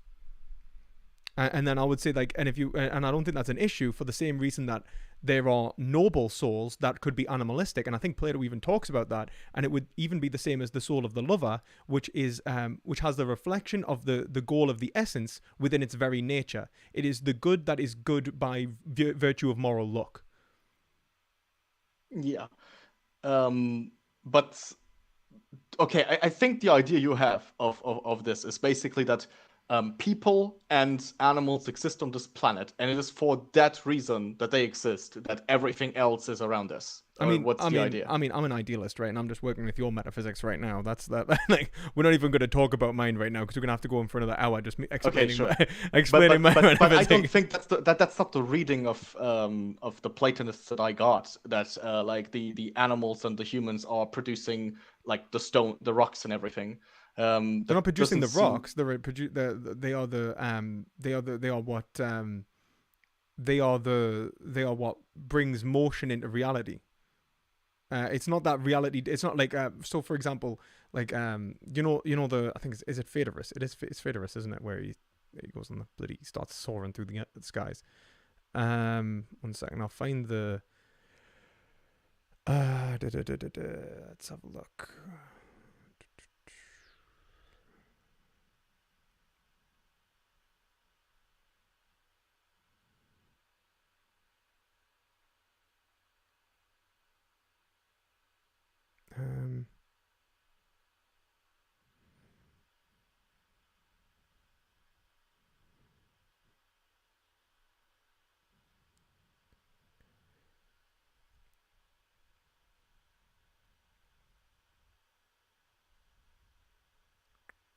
1 second. If I find the, it's public.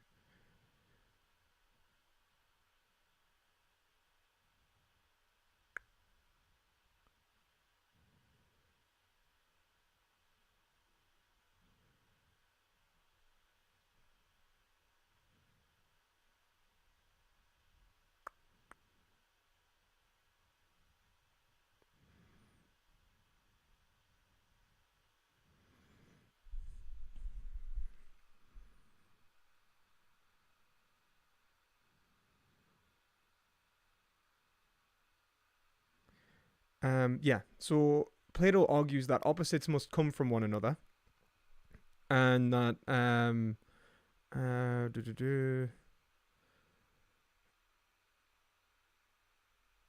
and that is a function of logos, which enters the world via the soul. That's how I've understood Plato. Would you disagree?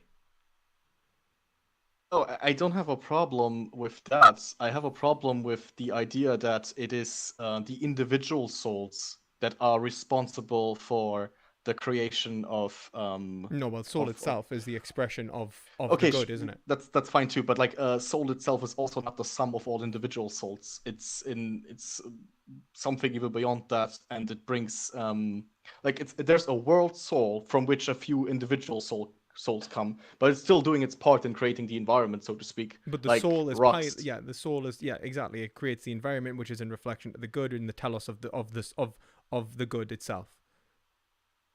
Yeah, but the thing is, all in a sense, the entire rest of reality itself has a telos too.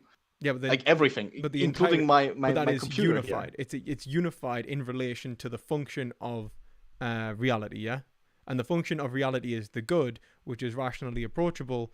Um and I mean the thing is you end up with the abstract good. And the abstract good then like the thing is you're gonna end up in the same problem as Kant here, and you're gonna have to try and tell me what the good is.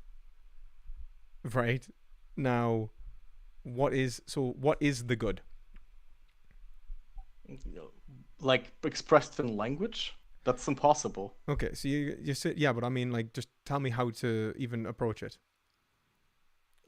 Through apotheotic, I think that's the word. Theology. You're uncontemplating, detaching yourself from the world, so to speak.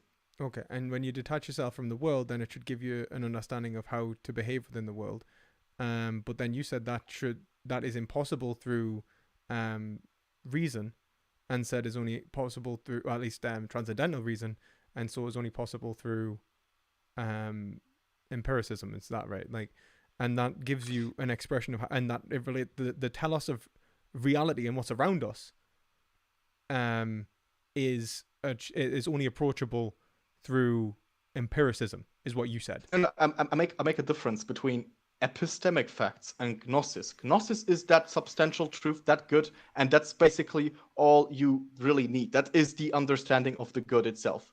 But in practical action, in this world of darkness, so to speak, you're using empiricism, because you can't use like the abstract understanding of all in like a direct fashion. Like It can't be purely the abstract. direct principle of the good does not give you like in the morning wake up at 5 a.m.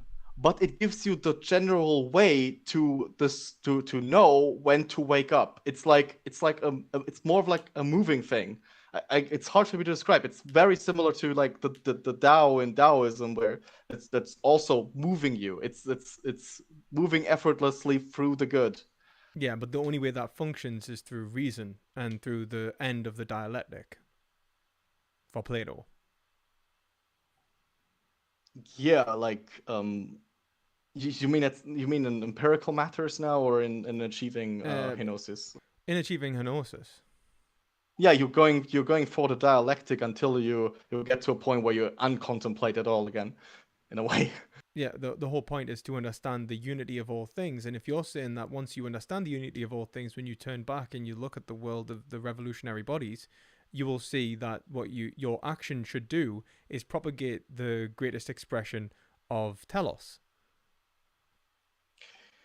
Yeah, And and what we can I'm describe this in and this like in order to describe the individual action, you will need language again, right? But the fundamental principle that drives you to discover these individual actions, these individual principles that you might apply at a time, um, that is what I'm talking about. yeah, Uh, yeah, that is that is the that goodwill, and the and unit and yeah the unity that holds the reality together in its fundamental form, and like the logos and all that, which is allowing the you can see that the unity of opposites from, for example, that these functions are contradicting each other, but they share within telos, they share the same end, even though their individuated ends are not the same.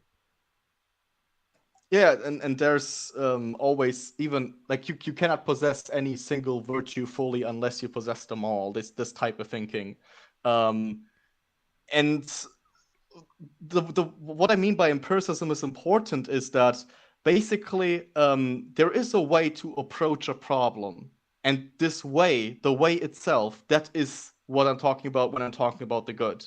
That you have that way in you, and Mm-hmm. that's it. Not it's not like some individual, like it's not even a categorical imperative or anything. How do you know It's that it's the will? something simple. So I'm just wondering how you know the goodwill is good if you have no knowledge of the good beyond your abstract reasoning.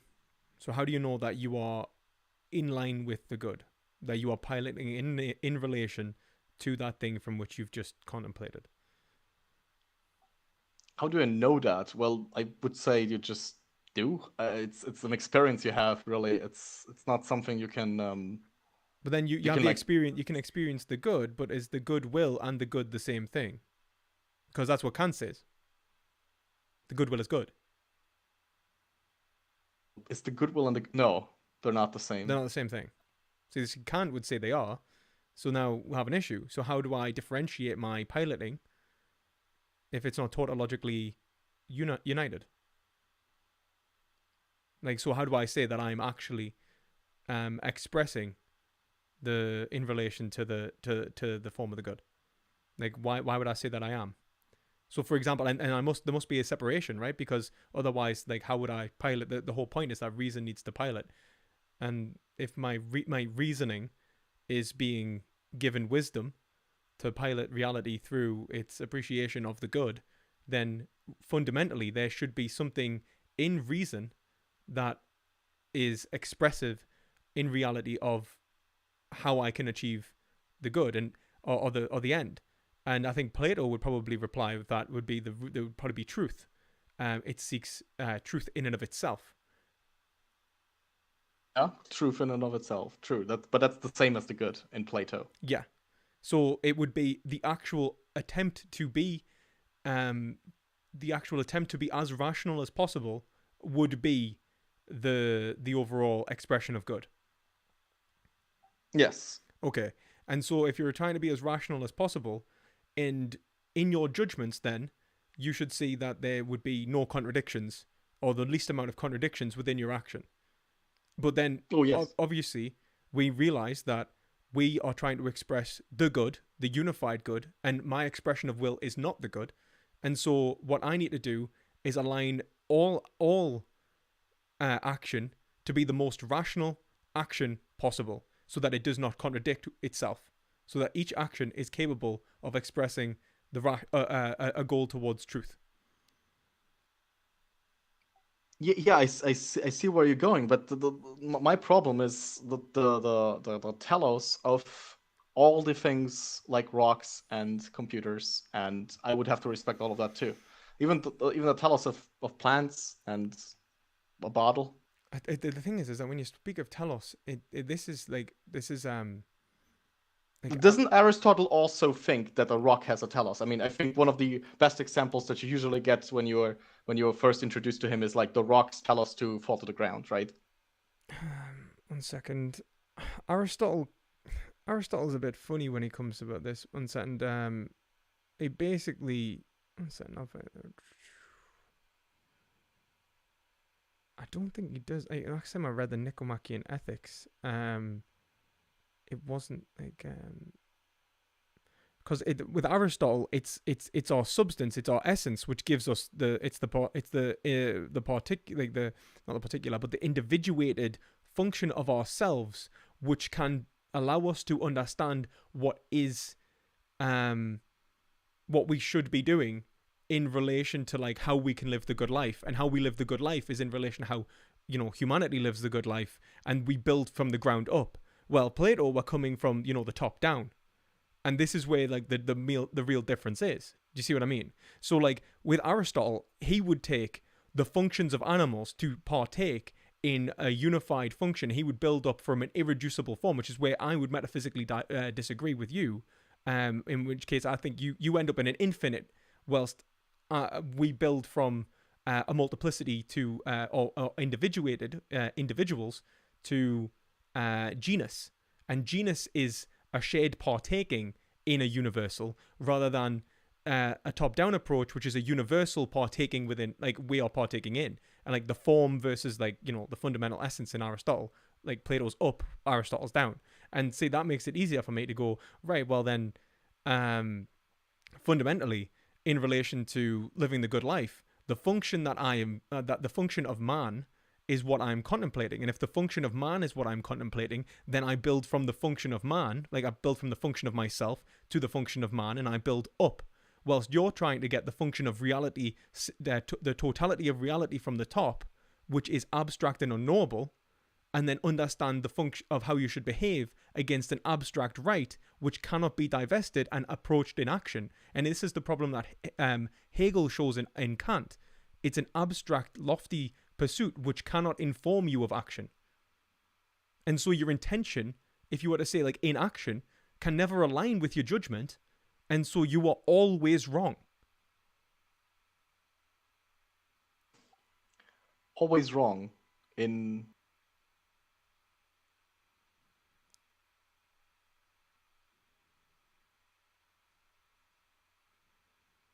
I think what I have to do is I have to look into the third man argument again, and the relation of individual souls to the world soul, and how that relates to rocks, which is also important. But And either way, because I you think my ad absurdum for what you're saying, that I should respect like the telos of everything, would be that rocks have a telos too, and I would literally have to like walk around and use my pen all the time because its telos needs to be fulfilled.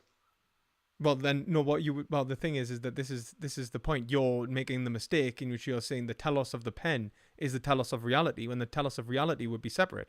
And what I would be saying is that the telos of reality could only be discovered through what shares in a drive towards an end.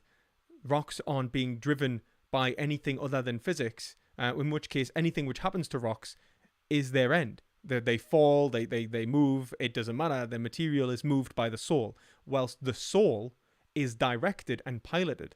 And so we need to pilot and direct souls as, like, being my own pilot. I try to produce an environment which allows other people to pilot. It's for the exact same reason why, like, Plato would teach philosophy and recommended philosophy and said that the philosopher was the wise, is because he's trying to get other people to do philosophy. That's actually good for me now. How does an unaware creature pilot itself when it's not aware? Okay, so the unaware creature, what we would do is perpetuate those noble desires over the ignoble desires. We would pilot it for it. We are the reason of the creature. We direct the creature. But then, why wouldn't I pilot something else like a tree? Because, well, like, you could take a tree, in which case you would say that, like, yeah, move the tree so that, like, it reaches its sunlight better. I have no problem with that. No, but why wouldn't you do it? The implication of your view that every single seed that I find, its telos being to grow into a tree, I have to plant it because I have to be the for all things that are not aware of themselves. You assert I must fulfill their telos for them. That includes the seed, and a seed is not like a rock in the sense that aid them, yeah. But then you could obviously understand that if you were to do that with every single seed that you find, then you would be incapable of expressing the overarching goal, which is telos in the greatest degree. So then what we'd say is, like, how should you rationally express telos within your actions to the greatest degree? And I would say, like, rather than planting seeds, if you wanted to save something like the Amazon rainforest, you should probably go vegan. Oh, wouldn't that? No, planting seeds is actually a good way to save the planet, since it captures carbon.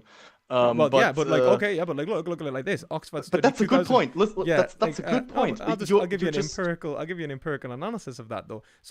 So take, for example, the carbon sinks in the Amazon rainforest are being burnt down by the Brazilian government in order to provide land for the production of animals and their crops that are then fed animals. So overall, like, when we're talking about, like, the reduction of carbon, the production of photosynthesis, the promotion of photosynthesis, and the promotion of plant life as a whole, you're better off being a vegan.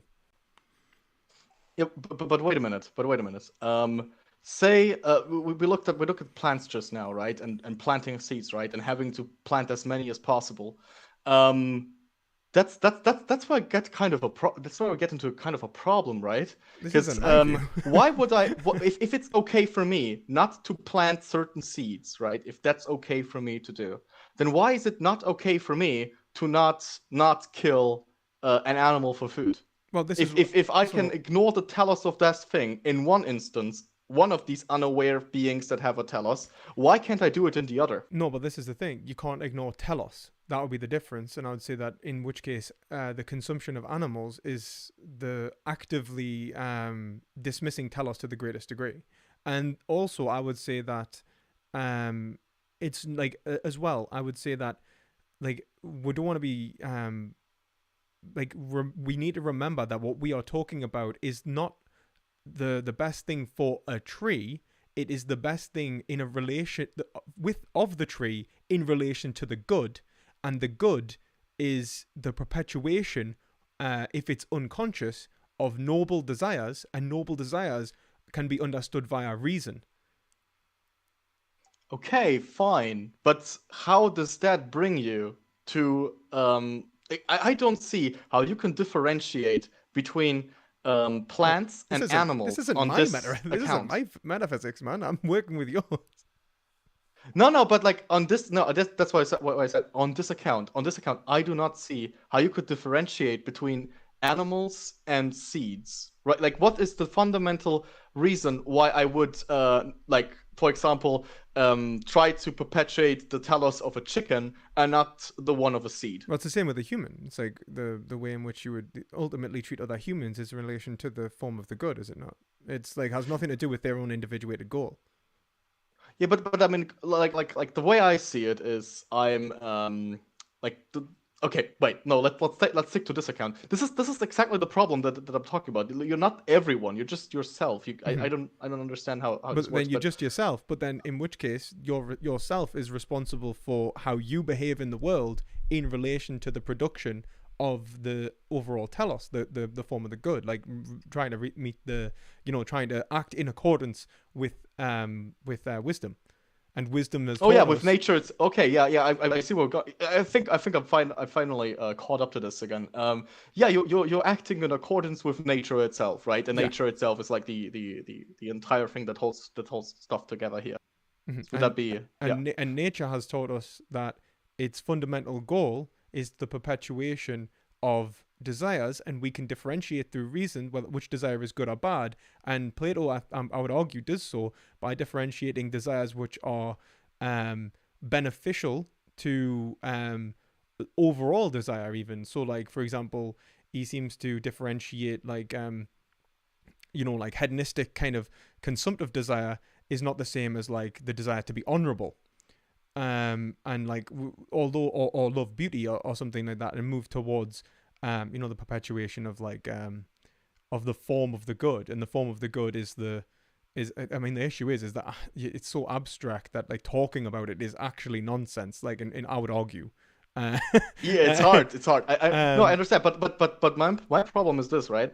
Um, I think you can easily get an account like this, right? That's one of the goals of the world is to have humans have animal agriculture, etc. Now, if you want to say that, okay, but we're not respecting the animal's desire to live or to be in freedom or whatever, right? Then what about seeds' desires to be planted and grow into a tree or into a plant? We're probably eating millions of seeds on this planet every year, so we're disrespecting millions of seeds. Tell us every single year. oh So yeah, it's yeah, not about so sums, right? oh It's yeah. about whether they fit into the whole. But No, fitting it is into the about some. It whole, is about some. So, like, so for example, we saw the confliction between, like, so for example, the perpetuation of our actions within the world. I'd say that the perpetuation of, you know, like the thing that needs to be reduced the most, in a platonic sense, would be ignoble desires. Then it would be the perpetuation of noble desires, and then at the highest form would be reason. Now, what I'm saying is that reason, if it is, I mean, I don't agree that reason is in and of itself valuable. I don't agree with any of this metaphysics, if I'm honest. Like this is this is not nothing I agree with. Just working on your account. Um, if we were to consume the, like for example, the most amount of plants, we would be damaging like the overall function of reality the most. Yeah. Now, what I would say is that plants are actually consumed most by animals, and that the perpetuation of more animals causes the continued overconsumption. And also, it perpetuates arguably more ignoble desires, like consumptive habits. Um, what I would ask you is how you justify birthing animals to be eaten when your birthing of animals produces an irrational spirit which is incapable of appreciating truth. And then doing so, when you extinguish that spirit, you are actively fundamentally undermining function in two respects by destroying the function of the plants, the function of the animals, and arguably even the function of nature if we take it to actually be having a function.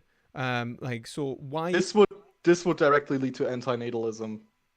How would this directly lead? I mean, this isn't my physics. Yeah, How? yeah, sure, but this would directly lead to antinatalism. No, it wouldn't. If you argue that like of course a cow eats I don't know how much grass, right, in its life, but human beings of course also eat more plants than in number as they are themselves. So it would make more sense to just kill all non-plant life on the planet than to perpetuate lives of greater animal. In fact, we might be able to reduce ourselves to bacteria. Like have everything be bacteria or something like that. Well, no, because I mean, Simple forms. you want to perpetuate noble desires, and you want to perpetuate reason. Noble desires would be those animals that are by nature good, and I would say that, let's say, herbivorous animals, which do not conflict with each other, who consume and animals typically don't overconsume anyway. I mean, like, if you look at ignoble desires are quite a human trait, if I'm honest. And the only other thing I'd say is I'd probably say ignoble desires are probably more of a human trait in any ways. But then I don't know if Plato would agree with that. But I would probably say that the production of animals, for the most part, is the one thing that is destroying, the function of life. I mean, don't get me wrong. I don't agree with any of this. I would take function to be ground up, right?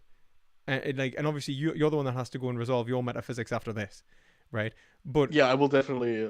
But if I'm saying that even if we take top down, right? I'm just giving you that, right? Like, I'm just like handing that out, right? Even if we take top down, the perpetuation of function, simpliciter, is in relation to in a Platonic realm of reason being the end.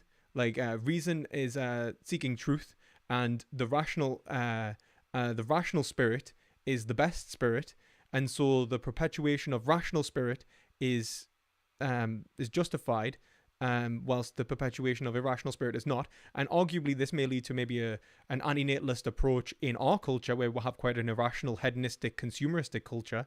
But if you were to have a rational culture, then it might even argue the opposite, where we would say that the production of other rational beings would be like the production of a philosopher class, like if a universal philosopher class would be the ultimate end for like a Platonic sort of conception of reality in that respect.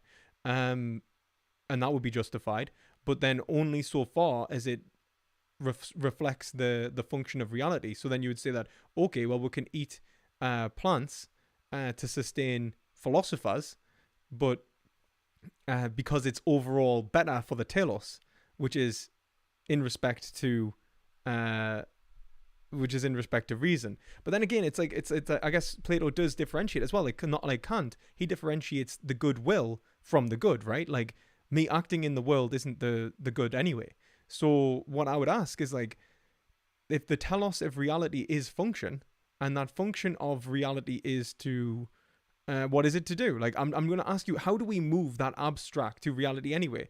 Like, that's where I'm lost, and that's where the metaphysical issue lies for me, to be entirely honest with you. But either way, it doesn't necessarily lead to antinatalism. It definitely does lead to the reduction of consumerism or consumption habits as a whole, even. So, like, maybe having as few people as possible consuming the least amount of calories as possible to sustain the most amount of philosophy as possible. And also perpetuate noble desires as much as possible. In which case, I mean, you could argue that maybe it leads to gene drives and genetic modification of reality, so that the function of reality is to perpetuate only noble desires. In which case, you would perpetuate maybe compassionate beings, non-warlike beings, and so on, depending on what we consider to be noble desires, which again needs to be understood in relation to the form of the good, which is going to be another problem. But ultimately, I don't think that it, in any case, will lead to a reduction in the production of animal products, which are like are by and large perhaps the largest disruption to the telos of nature, which we can see in the mass extinction of animals, which we can see in the destruction of like ocean dead zones, deforestation, and even the killing of animals which are being actively restrained and resisting and trying to perform their function and are being prevented from doing so. And then arguably it's impeding our own function to consume it, because all of these products are unhealthy, perpetuating heart disease, diabetes, Alzheimer's, cancers.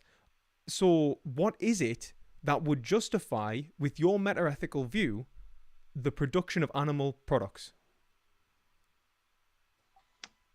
Well, the fact again that I think that you're always kind of jumping between individual goods and the good of the whole, and this is allowing you to make this kind of type of argument of this individual animal is trying to express its function.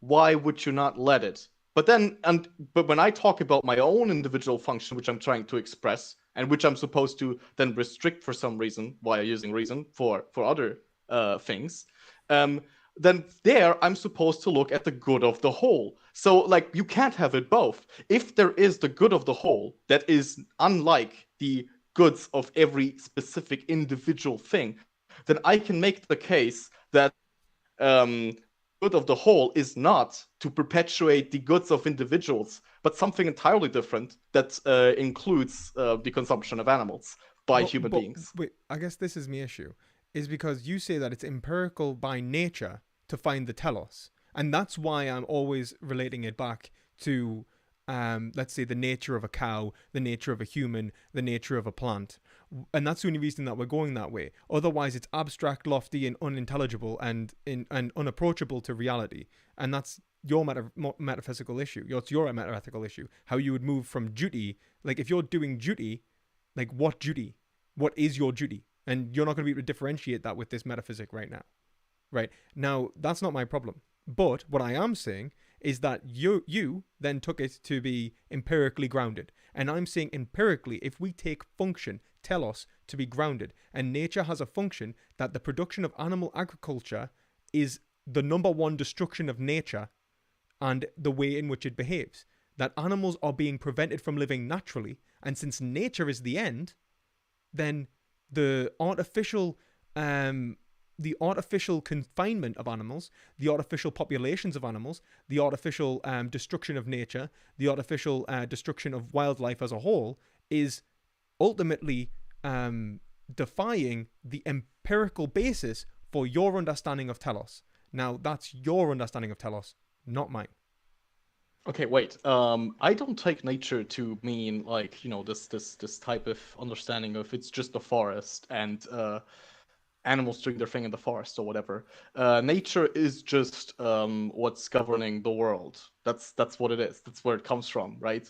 Nature is not an individual forest. There's nature on Mars. There's nature on Jupiter, even though they don't have any forests or anything. Mm-hmm. Um, so if, for example, humans have agriculture, you consider that to be against nature. I consider it to be simply a part of nature. I consider it to be a strong part of nature. We were I don't think it's created against. in such a I way. don't think it's against nature. What I'm saying is that human action, if it is actively impeding natural processes, is then going against nature. It's nature turned in on itself. And what you're telling me is that nature needs to express itself in the greatest unrestricted way.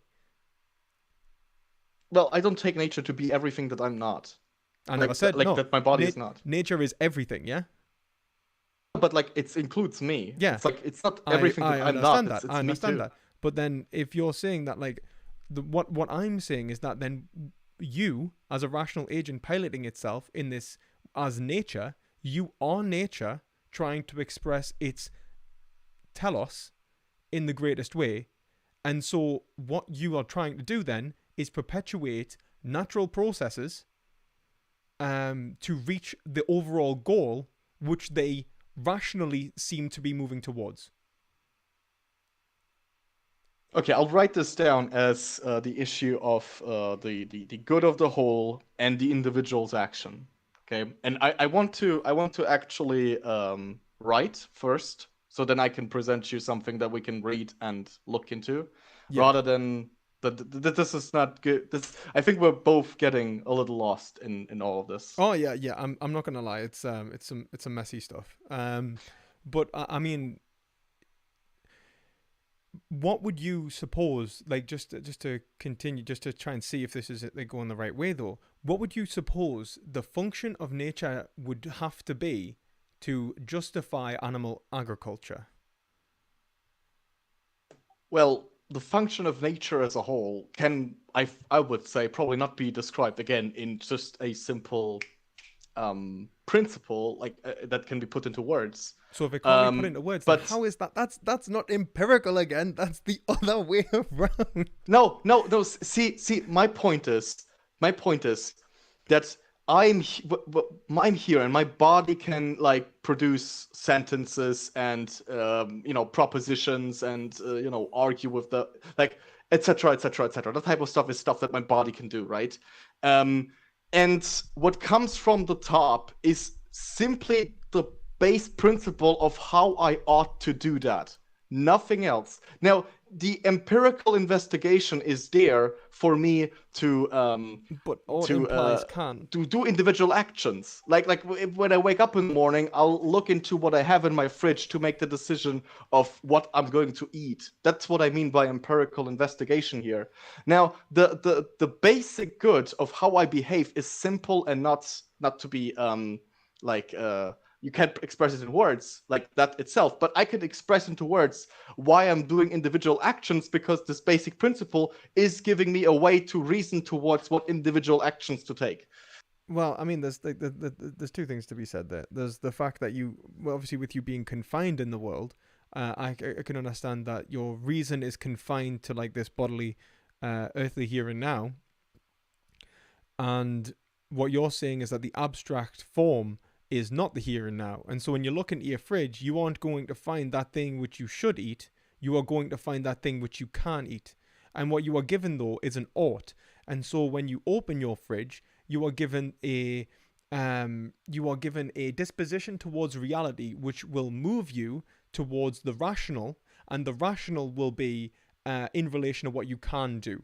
Ought implies can, and so ought can only be that which you are able to do. And so in between your possibilities, in a modal sense, you will gain a variation of possible actions in which you're able to differentiate which one is good and which one is not. And that is in relation to reason, right?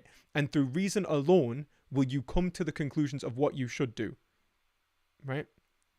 Yeah, but there's like to apply reason, like to apply reason and not the passions, and to do all these things properly. That's for that I require, so to speak, the experience of the good. Okay. That's all it's about. It's all about making someone a philosopher, so to speak, I agree. or Well, someone no, who loves wisdom and who's and making someone going for that. making someone a philosopher makes them as rational as possible. But then I have obviously you would say that the powers that motivate you are in relation to so the end that is given is not an individuated desire, is it not? Because it is a unity, right? So like how you pilot isn't in relation, like Plato would say, like if you were to just like sort of like, oh right, well I have these animalistic desires, which should I choose? Well, you're doing it wrong, aren't you? The animalistic desire isn't the thing you choose. The thing you choose is the rational. And I mean, this is an issue with Platonic three-partite soul, and it's one that McIntyre brings up in the History of Ethics, which I'd recommend. And it's essentially the like how Plato can say that you like Plato struggles to have you heard the poisoned water kind of analogy? Poisoned water, just bring it up. It's essentially like, so when Plato, from what I remember, like I'll try and express this in the best way possible. So Plato understands that you can desire to drink the water and not drink the water, and that the only thing differentiating you can't both desire to drink the water and not drink the water, for Plato, from what I'm aware. You desire to drink it, and it is reason which stops you from drinking poisoned water, right? You also I'll see if I can actually find the bloody 1 second. I'll see if I can find the bloody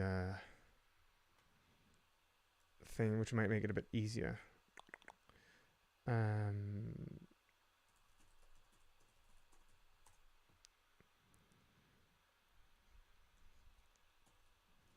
Definitely recommend reading the History of Ethics, though. Brilliant. A short history of ethics, or a brief history of ethics. by Will McIntyre. do, will do.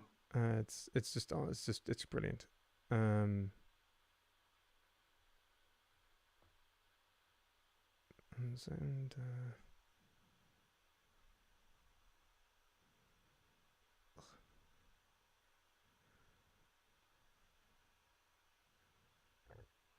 excuse me.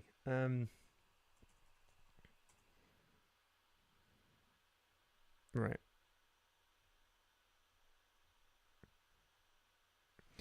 All right. Plato does not distinguish the biologically determined appetite from the conscious human desire, and the desire to quench one's thirst is as rational as the desire not to be injured by the poison in the water. It is not. It is just not true that only our restraint upon ourselves derives reflection. It is upon reflection that we decide that we need to drink. An irrational desire, a fear of being poisoned, might be checked by a reasonable desire to quench one's thirst, just as much as vice versa. An irrational desire to quench one's thirst might be inhibited by a rational fear of poison. What makes a desire reasonable or unreasonable is in relation to our other purposes and choices, possible as well as actual. A man may behave unreasonably by not allowing his desires to play, and desire may only on occasion correct an agent's world rational assessments. But these facts, Plato and a long tradition which has followed him, rule out the court in order to maintain the rigid division between reason and the appetites, in which reason is always right. So the whole point is that the appetite is never justified. Like, the appetite is purely is ignoble, whilst and the only and obviously you've got the noble appetite, but ultimately reason is the only thing of value. The issue is that because he does that, he's incapable of allowing reason to be shown to, which is good or bad in relation to in between desires. He's incapable of saying which desire is actually good or bad, and is fundamentally the only thing that is good or bad is in relation to reason. The whole section is, if you want to find it, it's page 25 to 26 of the Short History of Ethics, and that's I think probably one of the best critiques of Platonic metaphysical understanding of like desire and the soul.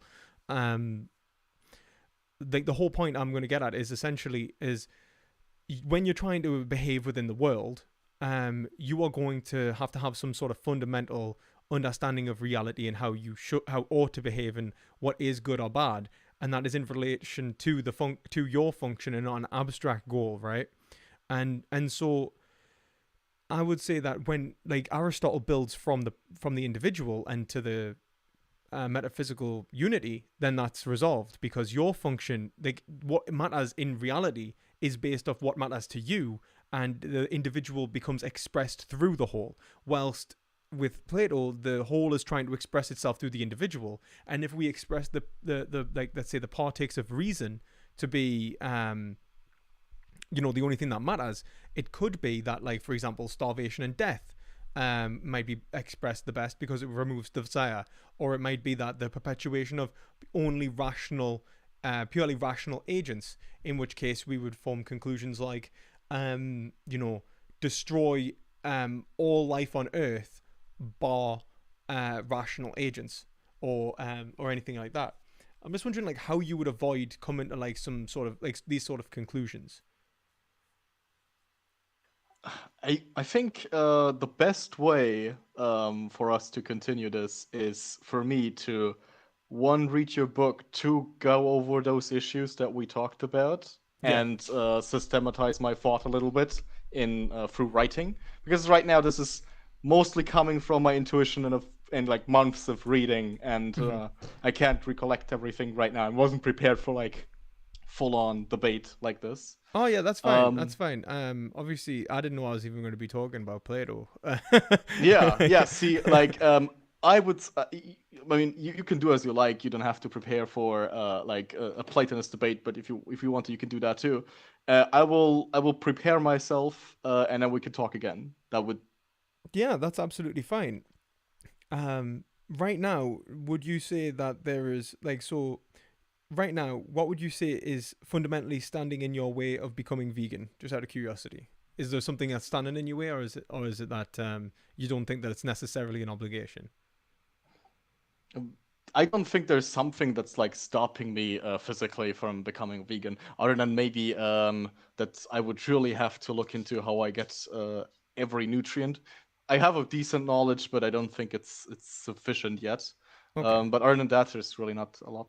Okay. If you do need any help with nutrition, just give us a shout as well. It's really easy vegan nutrition as well. It's actually like really easy. People think it's like this like really difficult thing. You don't have to like struggle to get like every nutrient. Like I've been vegan now for over 5 years, um, and like if anything, I'm healthier.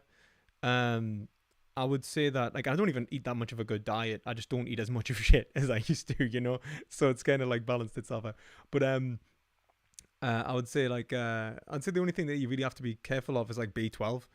You can get like a spray that um like sprays like B12 like B12 like zinc, iron, iodine and all that. You don't even need all that stuff, but it's just good to supplement as a person anyway to supplement D3 and iodine for example, which we don't get in my diets for the most part. So if you did want like a vitamin spray or vitamin like supplement, I can tell you which ones I've found are the best. Um, Ha- Yeah, um, that's one thing I don't like so much, but I will have to look into the research for that. I don't really like supplements much. I oh, get pretty much all of those, including D3 and an iodine from my diet. well, you can get iodine from your diet anyway. I mean, if you wanted to avoid supplements, I mean, the reality is that like pretty much everything's like the reason that you'd be having enough B12 in the first place is probably through supplementation. I doubt like you're probably even getting enough from animal products, but the supplement, a lot of them actually supplement animal products with B12. And anyways, you probably are eating supplements in the form of like either supplemented animals, as in like they've fed animals supplements because they don't feed animals like natural diets, which would allow them to produce B12 normally anyway. Do they supplement Irish grass-fed cows? I don't know, but I mean, I have no idea.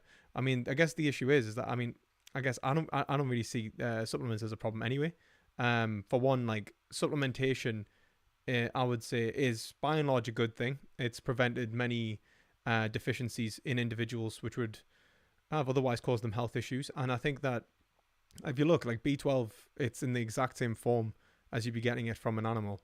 So it's just the same thing. It's a bacteria that produces B12 and not the animal itself. It's just that that bacteria is produced in the gut of an animal, like a ruminant, for example, which would um, otherwise like be absent from your diet. And so it's not really a big difference. In terms of like health consequences, vegans typically live healthier lives. I mean, the Adventist vegan study, for example, showed a reduction in chronic disease. Vegans have a considerable amount more fiber. The lack of fiber in an omnivorous diet is detrimental to health. Harvard Nurses study, for example, showed that a bowl's worth of oatmeal was the equivalent of jogging. I think it was for 30 minutes every day. Um, and eating an egg a day had the same health outcomes as smoking 5 cigarettes a day. Um, and other things are like obviously the weight. Well, then I must be dying soon. Yeah, these are like animal proteins are detrimental to your kidneys. We've shown that, while plant proteins aren't. Um, the animal proteins contain animal products contain like so for example like beef contain heme iron and cholesterol. Heme iron actually oxidizes the cholesterol in your veins, which promotes atherosclerosis. So not only are you increasing the levels of cholesterol in your vein by consuming animal-based fats, cholesterol and saturated fat, but you're also oxidizing it to a faster degree, which increases the likelihood of like atherosclerotic plaque, like Alzheimer's, like dementia, heart disease, erectile dysfunction, a plethora of other issues, not including like inflammation that it's causing because of many times of autoimmune responses in relation to the consumption of mammalian proteins, which are very similar to your own proteins, which means that you produce white blood cells that are actually attacking your own proteins, which can damage your blood-brain barrier. And then I would also say, what's the other ones? I would say that as well. You've got the production of like obviously cancers and so on like that. We've seen that, like so for example, red meat is very highly correlated with um colonic cancers, which are the most Wait, dangerous. can I interject for one Yeah. second? I don't understand the and like you know how there are more animals in the animal agricultural industry than there are people, right? Sorry, what? And you know I that didn't there are catch. more animals in the agricultural industry than there are people on the planet, right? Yes. Okay. you know that is that you increase the problem by publicly hating on red meat, right? Well, no, I mean the problem is people consuming meat in general. I mean, like Yes, sure. Meat in general would be the base problem, sure. But like if you hate on if you were to hate more on chicken and pig, you would kill less animals. Because yeah, I get like that. Yeah, 99%, oh, not 99%, but like 90% or so of the animals that die, and I think it's even more, are chickens. 24 billion chickens, 1.5 million cows, 1.5 billion cows. Yeah, if we were to convert chickens into cows in the US, it would go from, I think, 8 billion animals dying to, what was it? Like 200 million? I think 200 million was it? So you decrease from 8 billion to 200 million by moving from egg to red meat. Well, yeah, but why don't you just move to plants and then you Yeah, reduce sure, that that would be, much but further? I'm just saying, I kind of find it weird to attack especially red meat so much, while you should be just attacking all meat. But I because do. the I more do. you I attack just, red meat, the more people will think chicken is the way. oh no, no. What I said was that like red meat is directly related to colonic cancers. It is. Well, chicken's one of the largest points of saturated fat in my diets, and in the American, I think it's the number one consumptive form of saturated fat in the average American's diet, and the average American dies considerably younger than other countries for the fact of how much saturated fat it consumes.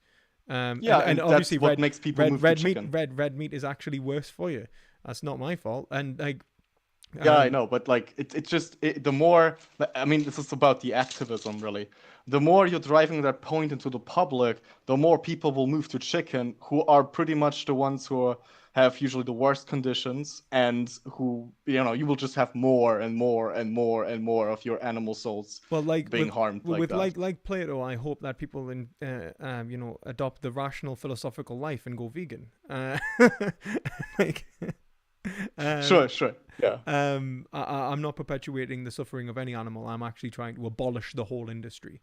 The perpetuation of animals for human consumption is highly unethical, and I would argue from a Hegelian standpoint. So I would say that the way that we approach life is in relation to the fact of why we are motivated to action in the first place. And this is where I would differentiate from you in your top-down approach and your abstract kind of approach. And I would say that the primary motivation for action cannot be denied, which is desire itself. And if it was denied, then there is no reason to act at all. In which case, the rational life isn't the good life. There is no such thing as the good life. But that's maybe a conversation for the next the next conversation. But all right. Yeah, I'll just say, like, essentially when it comes to environmental and health outcomes, the vegan diet is by far proven to be the most beneficial. Even Why do nutrition organizations then promote other diets and not the vegan diet? It depends on what nutrition organization you ask. So every single one. No, like, so for example, the American Dietetics and the British Dietetics Associations do say that the vegan diet is healthy and sustainable for all life. That's not the same as the recommendations. They don't recommend you going on a vegan diet, do they? Well, no, the American Dietetics Association says that it can be used to treat disease. But the whole point is that the only reason, like, so for example, let's have a look at let's say the world, like the food pyramids, for example. They've been heavily influenced by animal agricultural industries a lot of the time. I mean, you got to understand that these are primarily like corporate lobbyists who are putting billions of dollars into politically undermining vegan movements. If you look at the only industry, for example, that benefits from good health outcomes in the United States, it would be the insurance industry. The industries which, if you live the longest, then they get the most money from you and are least likely to have to pay out, insurance outcomes, right? So they don't want you to die anytime soon. They want to keep you alive, right? They recommend a vegan diet. If you look at they recommend it. It's like if I go to their websites, they will find. I can get you links for insurance companies recommending plant-based diets for health. So their standard recommendation isn't Mediterranean diet or something like that, which is I vegan, think consensus right plant-based. And also, if we look at the government recommendations in any ways, and we look at not only a lot of the time it's mitigated for the fact that, like, what people are already consuming. So, for example, the government recommends that you do not consume more than like, what is it, like 8 units of alcohol, I think, or to more than 24 units of alcohol a week in the UK. But in reality, we know that we would recommend not to consuming alcohol, like if you want to be like genuine for health. It's not like No, um that's not true. People who drink wine tend to live longer. no, people who drink was it like a glass of wine and would think that Yes. it's in relation to the antioxidants within the wine, and you can get the antioxidants from grapes, and like so you could eat grapes, not have the detrimental effects of wine. It's just that, and it's again small quantities of wine. It's incredibly small quantities of wine in relation to the health benefits that wine's supposing. But like in terms of like alcohol units being like less than 24 a week, like 24, I think it's like nearly a bottle. It's like a bottle of whiskey or something, like nearly. Like that. That's not like in any way reflecting health outcomes. But wait, so this study on alcohol, you might point out that it was done in such a way that well, they're just kind of looking at the broad population. They're not looking at the actual causes, right? So that's why, even though the wine itself, the alcohol itself has no effect, it's the antioxidants, they're still getting that result. Well, I That mean, what might we be the do, what claim we, I made, mean, right? what we do know is that alcohol itself has a reductive effect on antioxidants as well.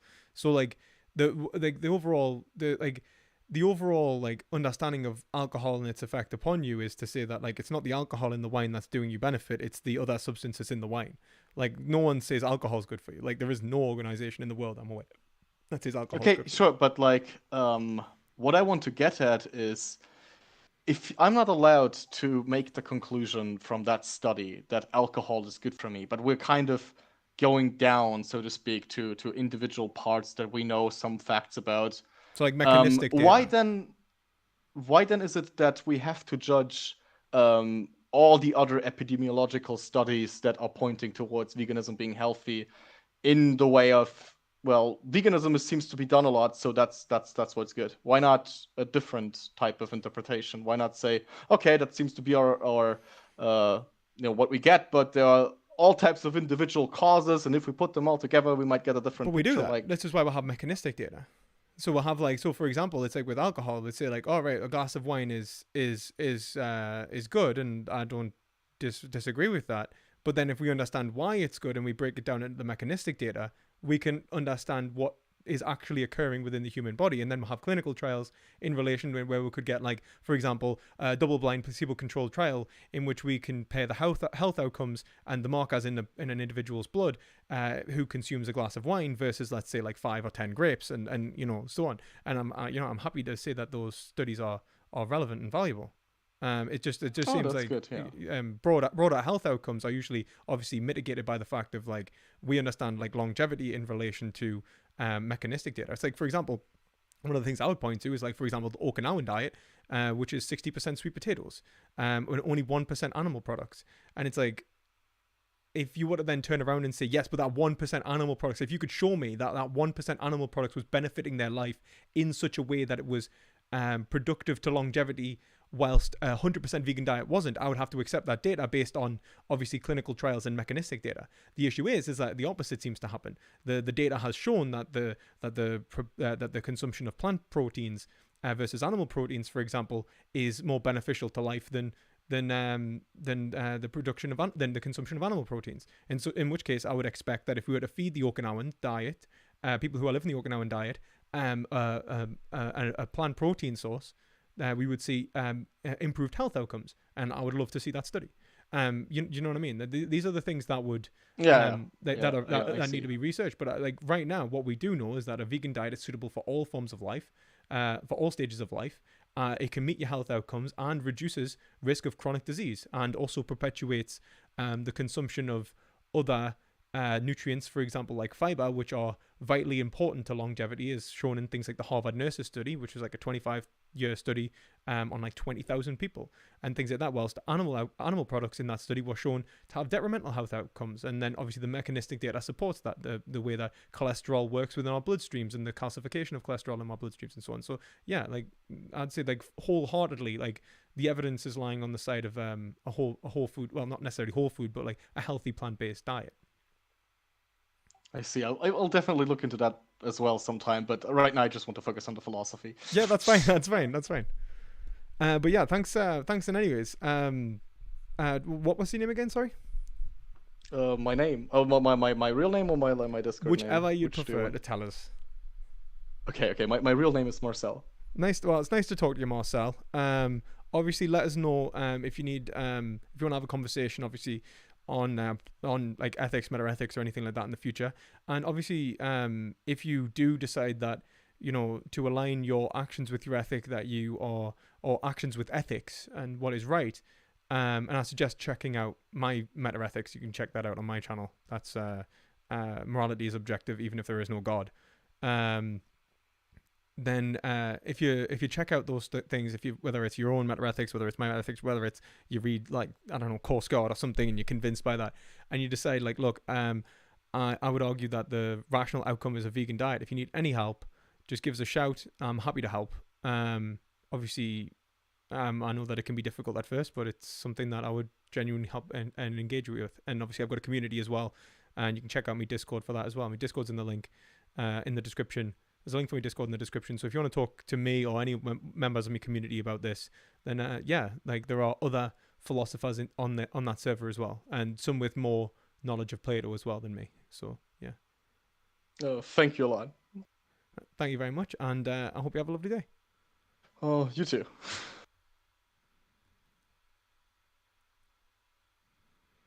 So yeah, that was something. That was definitely something. Don't know how I ended up in Platonic metaphysics. It's been a while since I've like really delved into that. Like I never talked to Platonists. Great convo. Thanks, man. I really appreciate that. And Darren, if someone just go and tell Darren, I am still a moral realist, Darren. Someone just tell him that the whole time I've been a moral realist.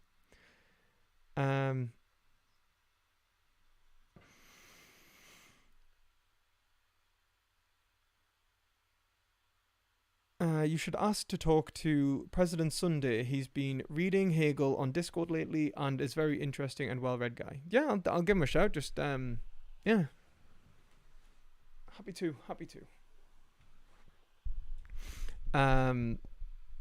If anyone has a question as well, just drop it in the chat, and if you want your question bumped to the top of the list, use the Streamlabs donation link. So yeah.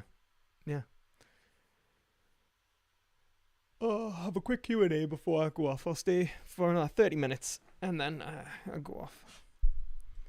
I'm gonna have a meatless farm burger. That's the way I'm gonna go with this. I'm very hungry, and I managed to get some of those. Do love the meatless farm burgers, man. Oh, I was just trying to work within excuse me, Marcel's meta-ethics. I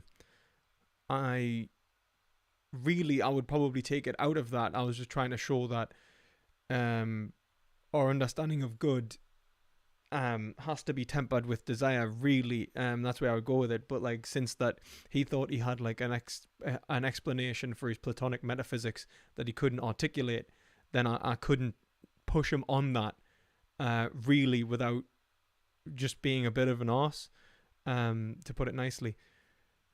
The meatless farm burgers do not taste like plastic. You are absolutely wrong, vegan gays. How can you have such a terrible taste in plant-based products, man? What is going on? Like meatless farm is really nice. The Aldi ones are brilliant. The Nobles are really good, man. To be honest, I guess I'm not really that picky, but except for like I tried these other burgers the other day, and oh my god, they were absolutely vile. It was like it was just goop. It was just goop. Noble are nice, but like I don't think they agree with us. I don't suck, man. You're wrong. You're absolutely wrong. I can debate you on this. This is just metaphysically wrong. You've assumed that the form of the good exists within the form of that does not exist in the meatless farm burger. Well, I absolutely disagree. Wait. wait, one, right? You're a compost bin too. We're both vegans, right? Like that's all we technically are, right? We're just ruminant animals who are consuming consuming grass. Vivera, oh, actually, that is Stuart. That is the one. Vivera is actually like what I like to do is the Vivera steaks. Eat the Vivera steaks as burgers. That's the way forward. Like, isn't it? Not if you agree. Yes, yes, yes. We have agreement. There we go.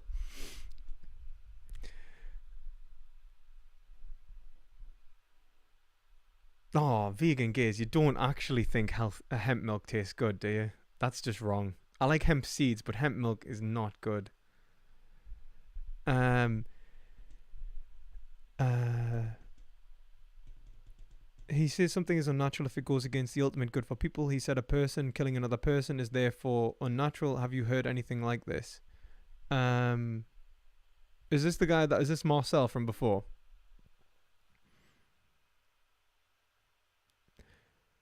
He didn't really give an expression of nature. I should probably ask him, like, because the thing is that like he's total.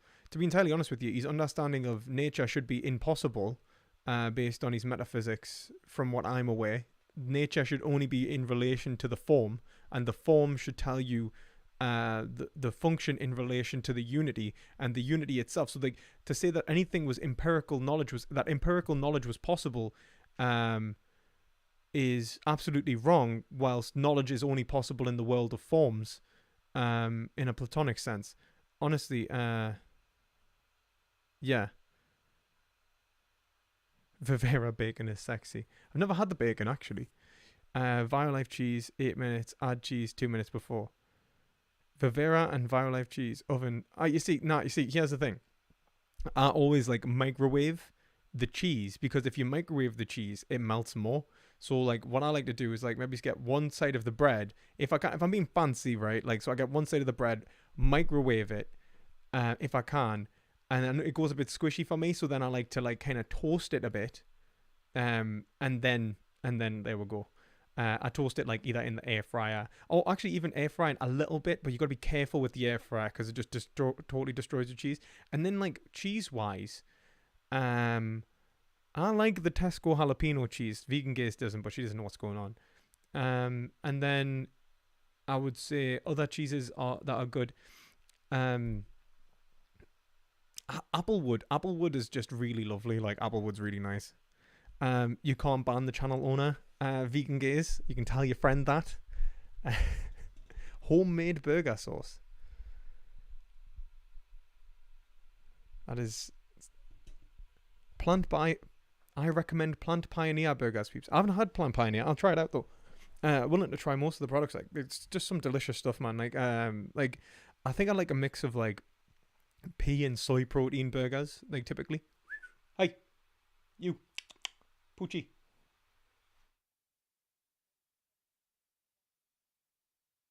Good boy. Big PP is a hater.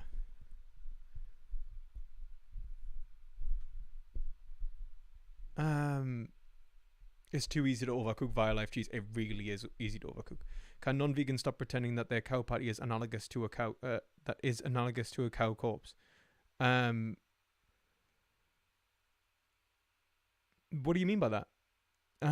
If vegan tastes better, you wouldn't be comparing it to meat. No, it's bullshit, man. Like, I can compare lots of things without like like it tasting good and bad. Like, so for example, I really don't like I didn't like eggs, right? But then like if I'm like sometimes I'll compare negatively. So I'll be like, oh, um, I'm not a fan of black salt because it tastes eggy, like, and like also you can like things that were present in meat without them being meat, and you can also like the flavor of meat without it being meat, and so you could emulate flavors and it'd be good anyway. So like really, like vegan stuff does taste good. There is a lot of good taste in vegan stuff, and that argument is absolute shit. I know because I've had both plant products and vegan product, like plant products and animal products, and I can say that there are times when I'm genuinely much happier to eat the plant product than I have been to eat the animal product in the past. As in, I know I prefer the vegan sausage roll from Greg's than the non-vegan sausage roll. I haven't had it for like 6 years, 7 years, but when I did have it, it was I don't like it, but I do like the vegan one. One second, guys.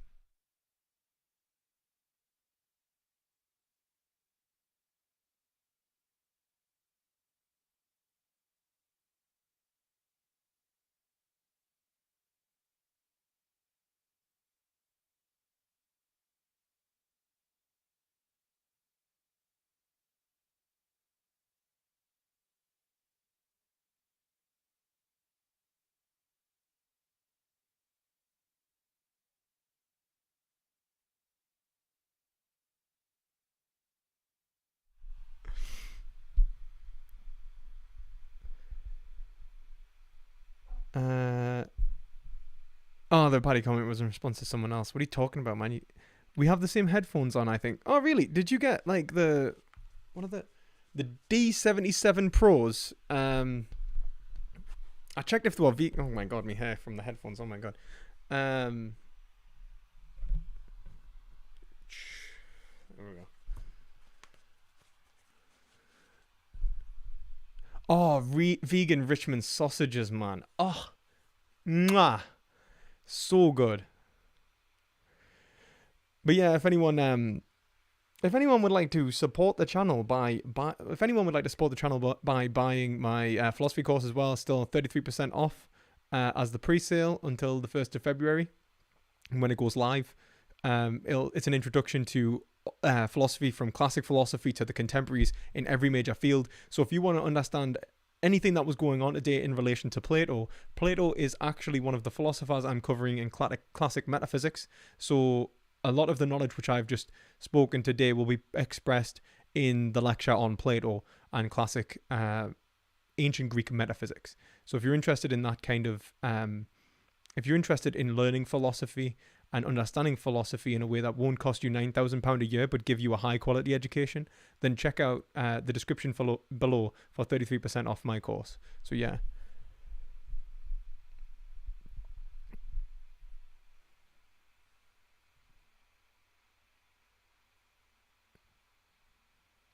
Yeah, I got them as well for like mixing and stuff. I got a really good deal on them, I think. Um, Asda vegan chicken joint. I didn't even know that was a thing, man. I've tried the Beyond Meat sausages and they're nice, but they're a bit expensive. That's my main issue. It's like £5 for like 2 sausages, man. I'm not paying that.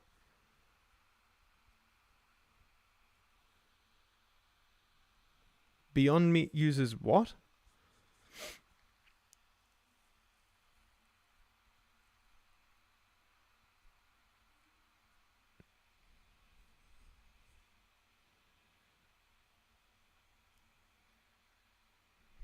Someone's saying that like milk, cheese, and caviar aren't vegan and never will be in the natural sense.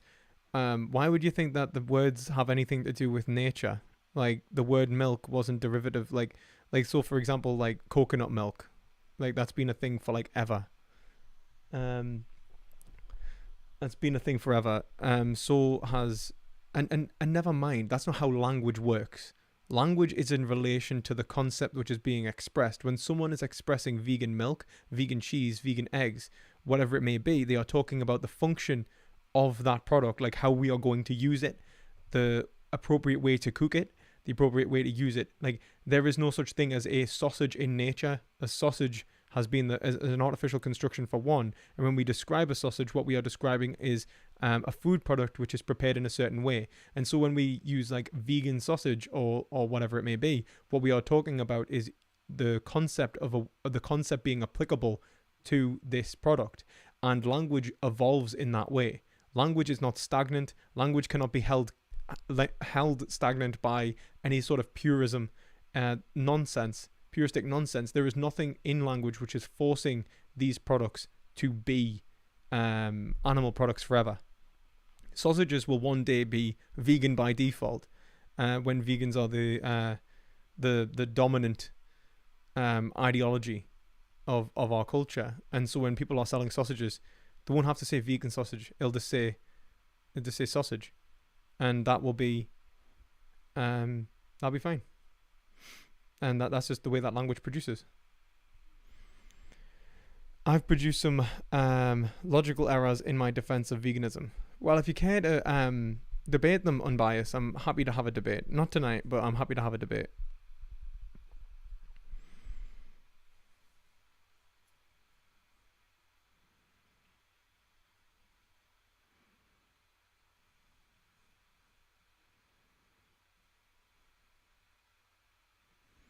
I accurately describing the world around us by making distinctions. Yeah, but I mean, like, we can accurately describe the world around us, but then the concept is a way of communicating ideas, and those ideas are held constant by minds. And so what I'm saying is that, let's say if you meant by a sausage you meant a meat product, well then that is a separate language game to a sausage when you mean a vegan product, but both are able to convey an idea which accurately depicts the world with the same signifier. So you're conflating signification with the real in the first place. So I'd say don't do that.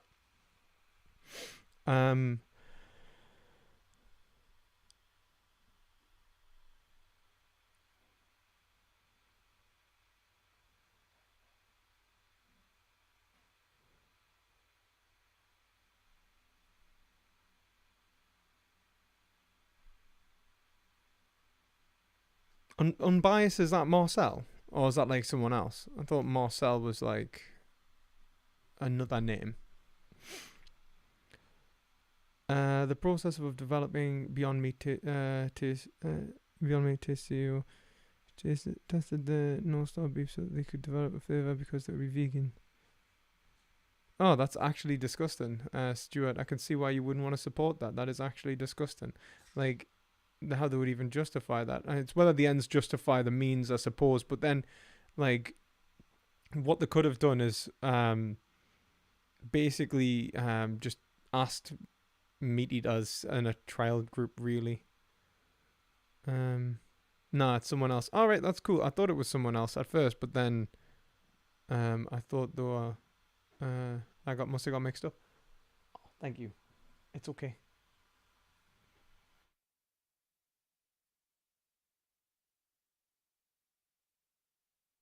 Yeah.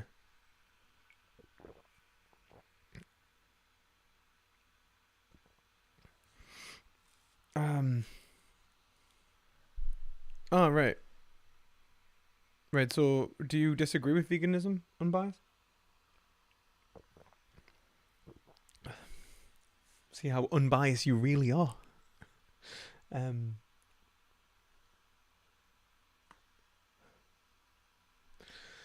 Um.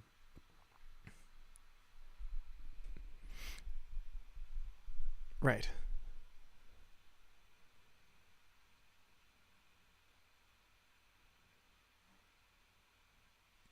I don't.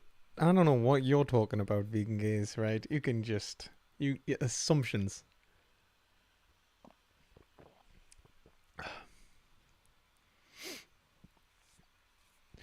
Yeah, I'm gonna be going off in the next 15 minutes, guys. So if you have any questions, drop them in the chat or donate via the Streamlabs donation link.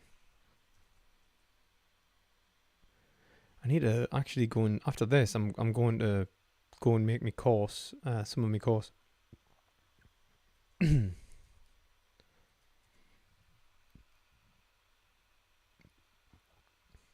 me. What did you think of the debate, by the way, guys?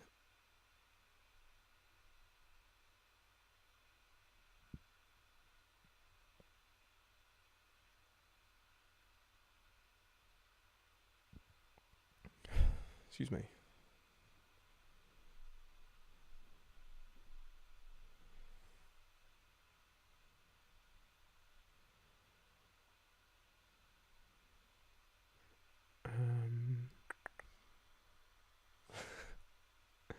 Right, one second. I'm just trying to get this working.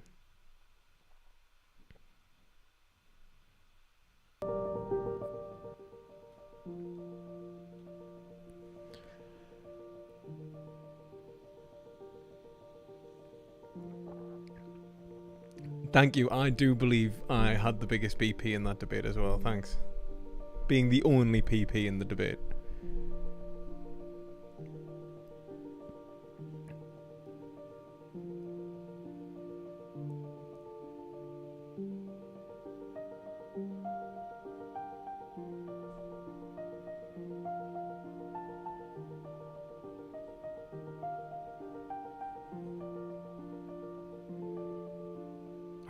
You know what the thing is?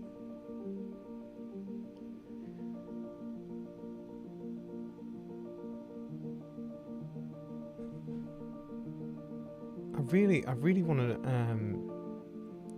tonight I was actually going to do a stream, talking about like Jordan Peterson and stuff. It was going to be like Jordan Peterson and Ben Shapiro. There was like a really great video I got sent by a viewer from Ben Shapiro, and how to approach leftists and stuff that I was gonna do.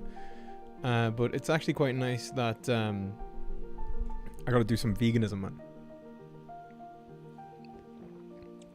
It's about having that nice balance between like veganism and politics, and it's like trying to like manage the channel in that respect.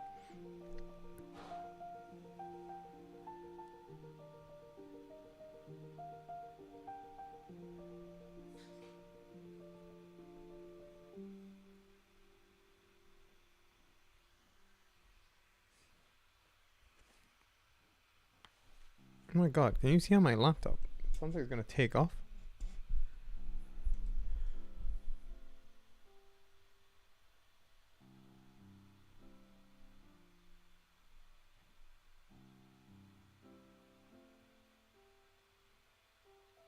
Rather than having a nasty debate in the chat, let unbiased, you're welcome to come onto the show. We can have a reasonable debate. Hopefully you've seen that I'm capable of doing so. Rather than like obviously just having an uncivil discourse.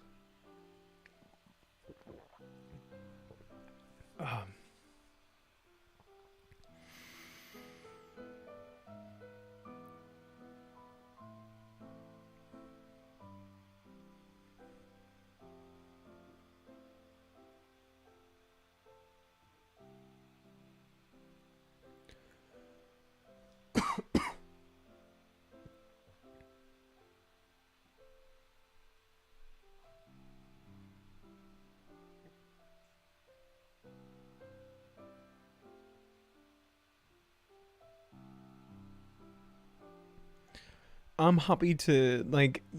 The thing is, your PP can never be too big for civil discourse, and that's the way that works.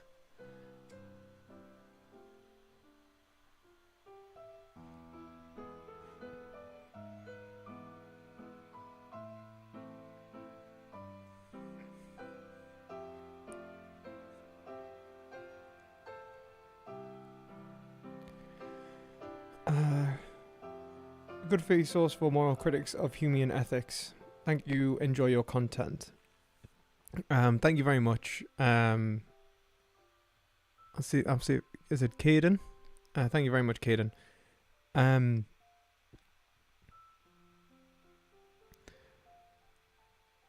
Basically, I would probably recommend as a counter to Hume. I'd just say I know I say this a lot, but that's because at the start of After Virtue, he started by addressing subjectivism and why they reached the subjectivist conclusion, which is usually Hume's guillotine, Hume's law. And he offers a real good defense of naturalism against that by using the functional concepts. So the beginning few chapters of After Virtue by Alistair McIntyre is what I would recommend. Where's a good place to start learning philosophy? The ancient Greeks. PP is both perspective philosophy and a penis. Yes, they are synonymous. But this would basically try and prove my point that a signifier can be the same, one and the same in two separate discourses. Depending on who you ask, what is a PP? You'll get very different answers.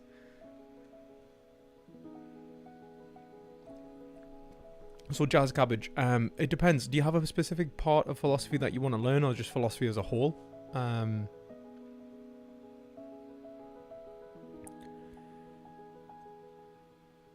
I don't think the guy you debated realized his own shortcomings, mostly because it led him into confusing himself to ability. Quite the predicament. Interesting guy, though. Yeah, interesting guy. I thought Marcel was a nice guy who's polite and well-mannered and everything, and I don't know if he expected us to press him on the Platonism. Most people don't understand Plato for the most part. Like,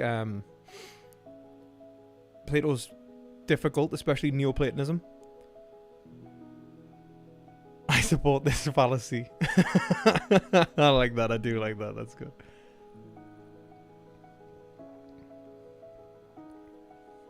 I did make that point of signifiers into a video, and I think it's can you regulate the use of language, and why you cannot regulate the use of language. It's like a two-parter. It's like one of the first videos I made. It's terrible.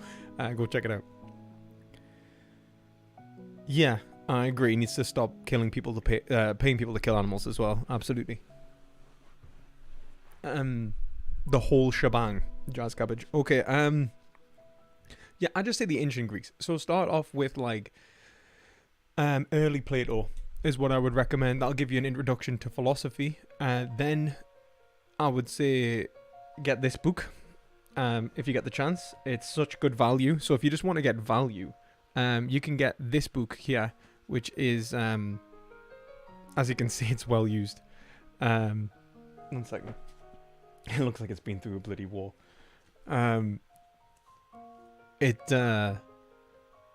Philosophy, the Classic Readings, by David Cooper and Peter Fosel.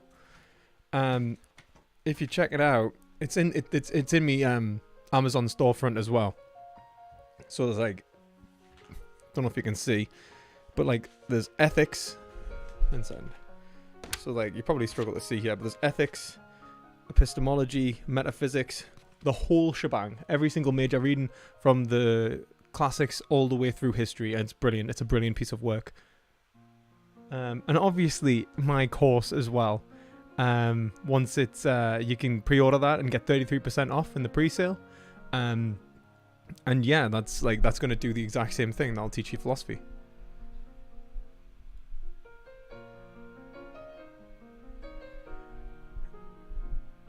Yes, I am saying book and not bok. Bauk. Bauk. Say book. Book? Kook book. Would be like book. How do you say book? Would it be like, oh, I'm going to the library, I'm going to read some books. Yeah, this is thick. Hear that? That's how you know it's a good book.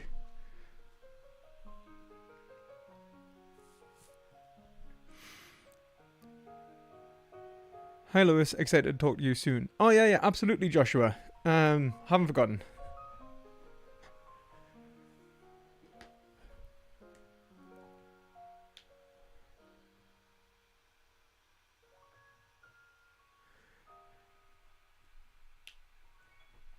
Yeah, man. If you have any, drop into my Discord. If you have any questions about ancient Greek philosophy, just give us a shout if you're doing a course on it, and I'll see if I can help you out.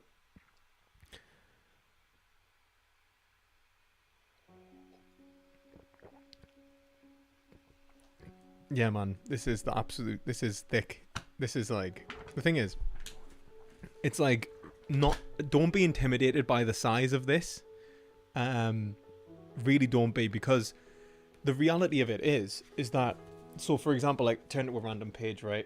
If you can see, Aristotle, the Nicomachean Ethics, book 1, right? Actually, Aristotle's probably the worst example I could have give, because it's huge on Aristotle. Well, there's Epicurus. So by being huge, actually being big on Aristotle is like these pages. It's like that's Aristotle's Ethics there, just sort of summed up for you. It's like 4 or 5 pages. Unbelievably valuable. Yeah, if you do donate, I will slap the thickness, yeah.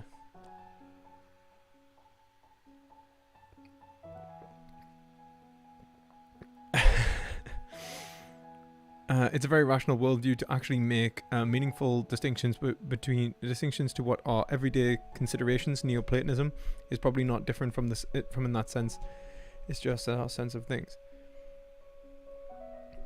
I'm not sure what you mean. Oh, wait a minute. I'm only read half of it. I think the Platonic idea of things, if fundamental in the non-ability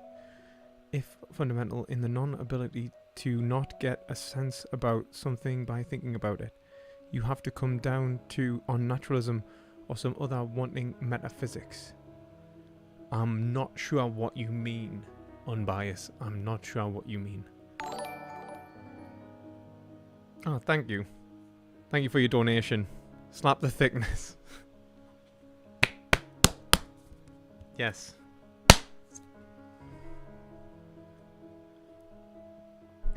Subscribe to my OnlyFans.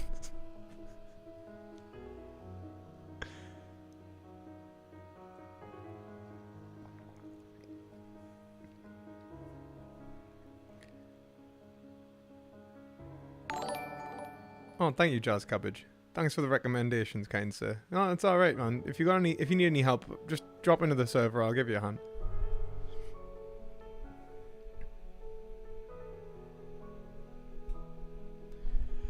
Ah,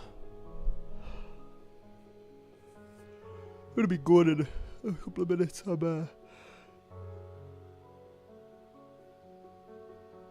I don't see books. The books.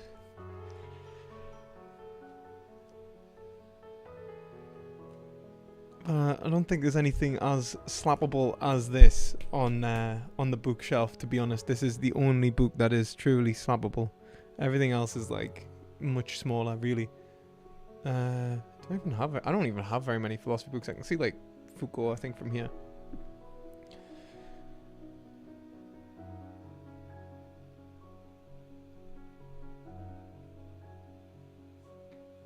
Comment on Alex's or Connor's new video on charity. I think his argument is flawed. I'll check it out. Me and Alex agree and disagree in a few things, but you know, ultimately he's a nice guy. I'm gonna go off in a second now, guys, because it's time for me to eat that meatless farm burger.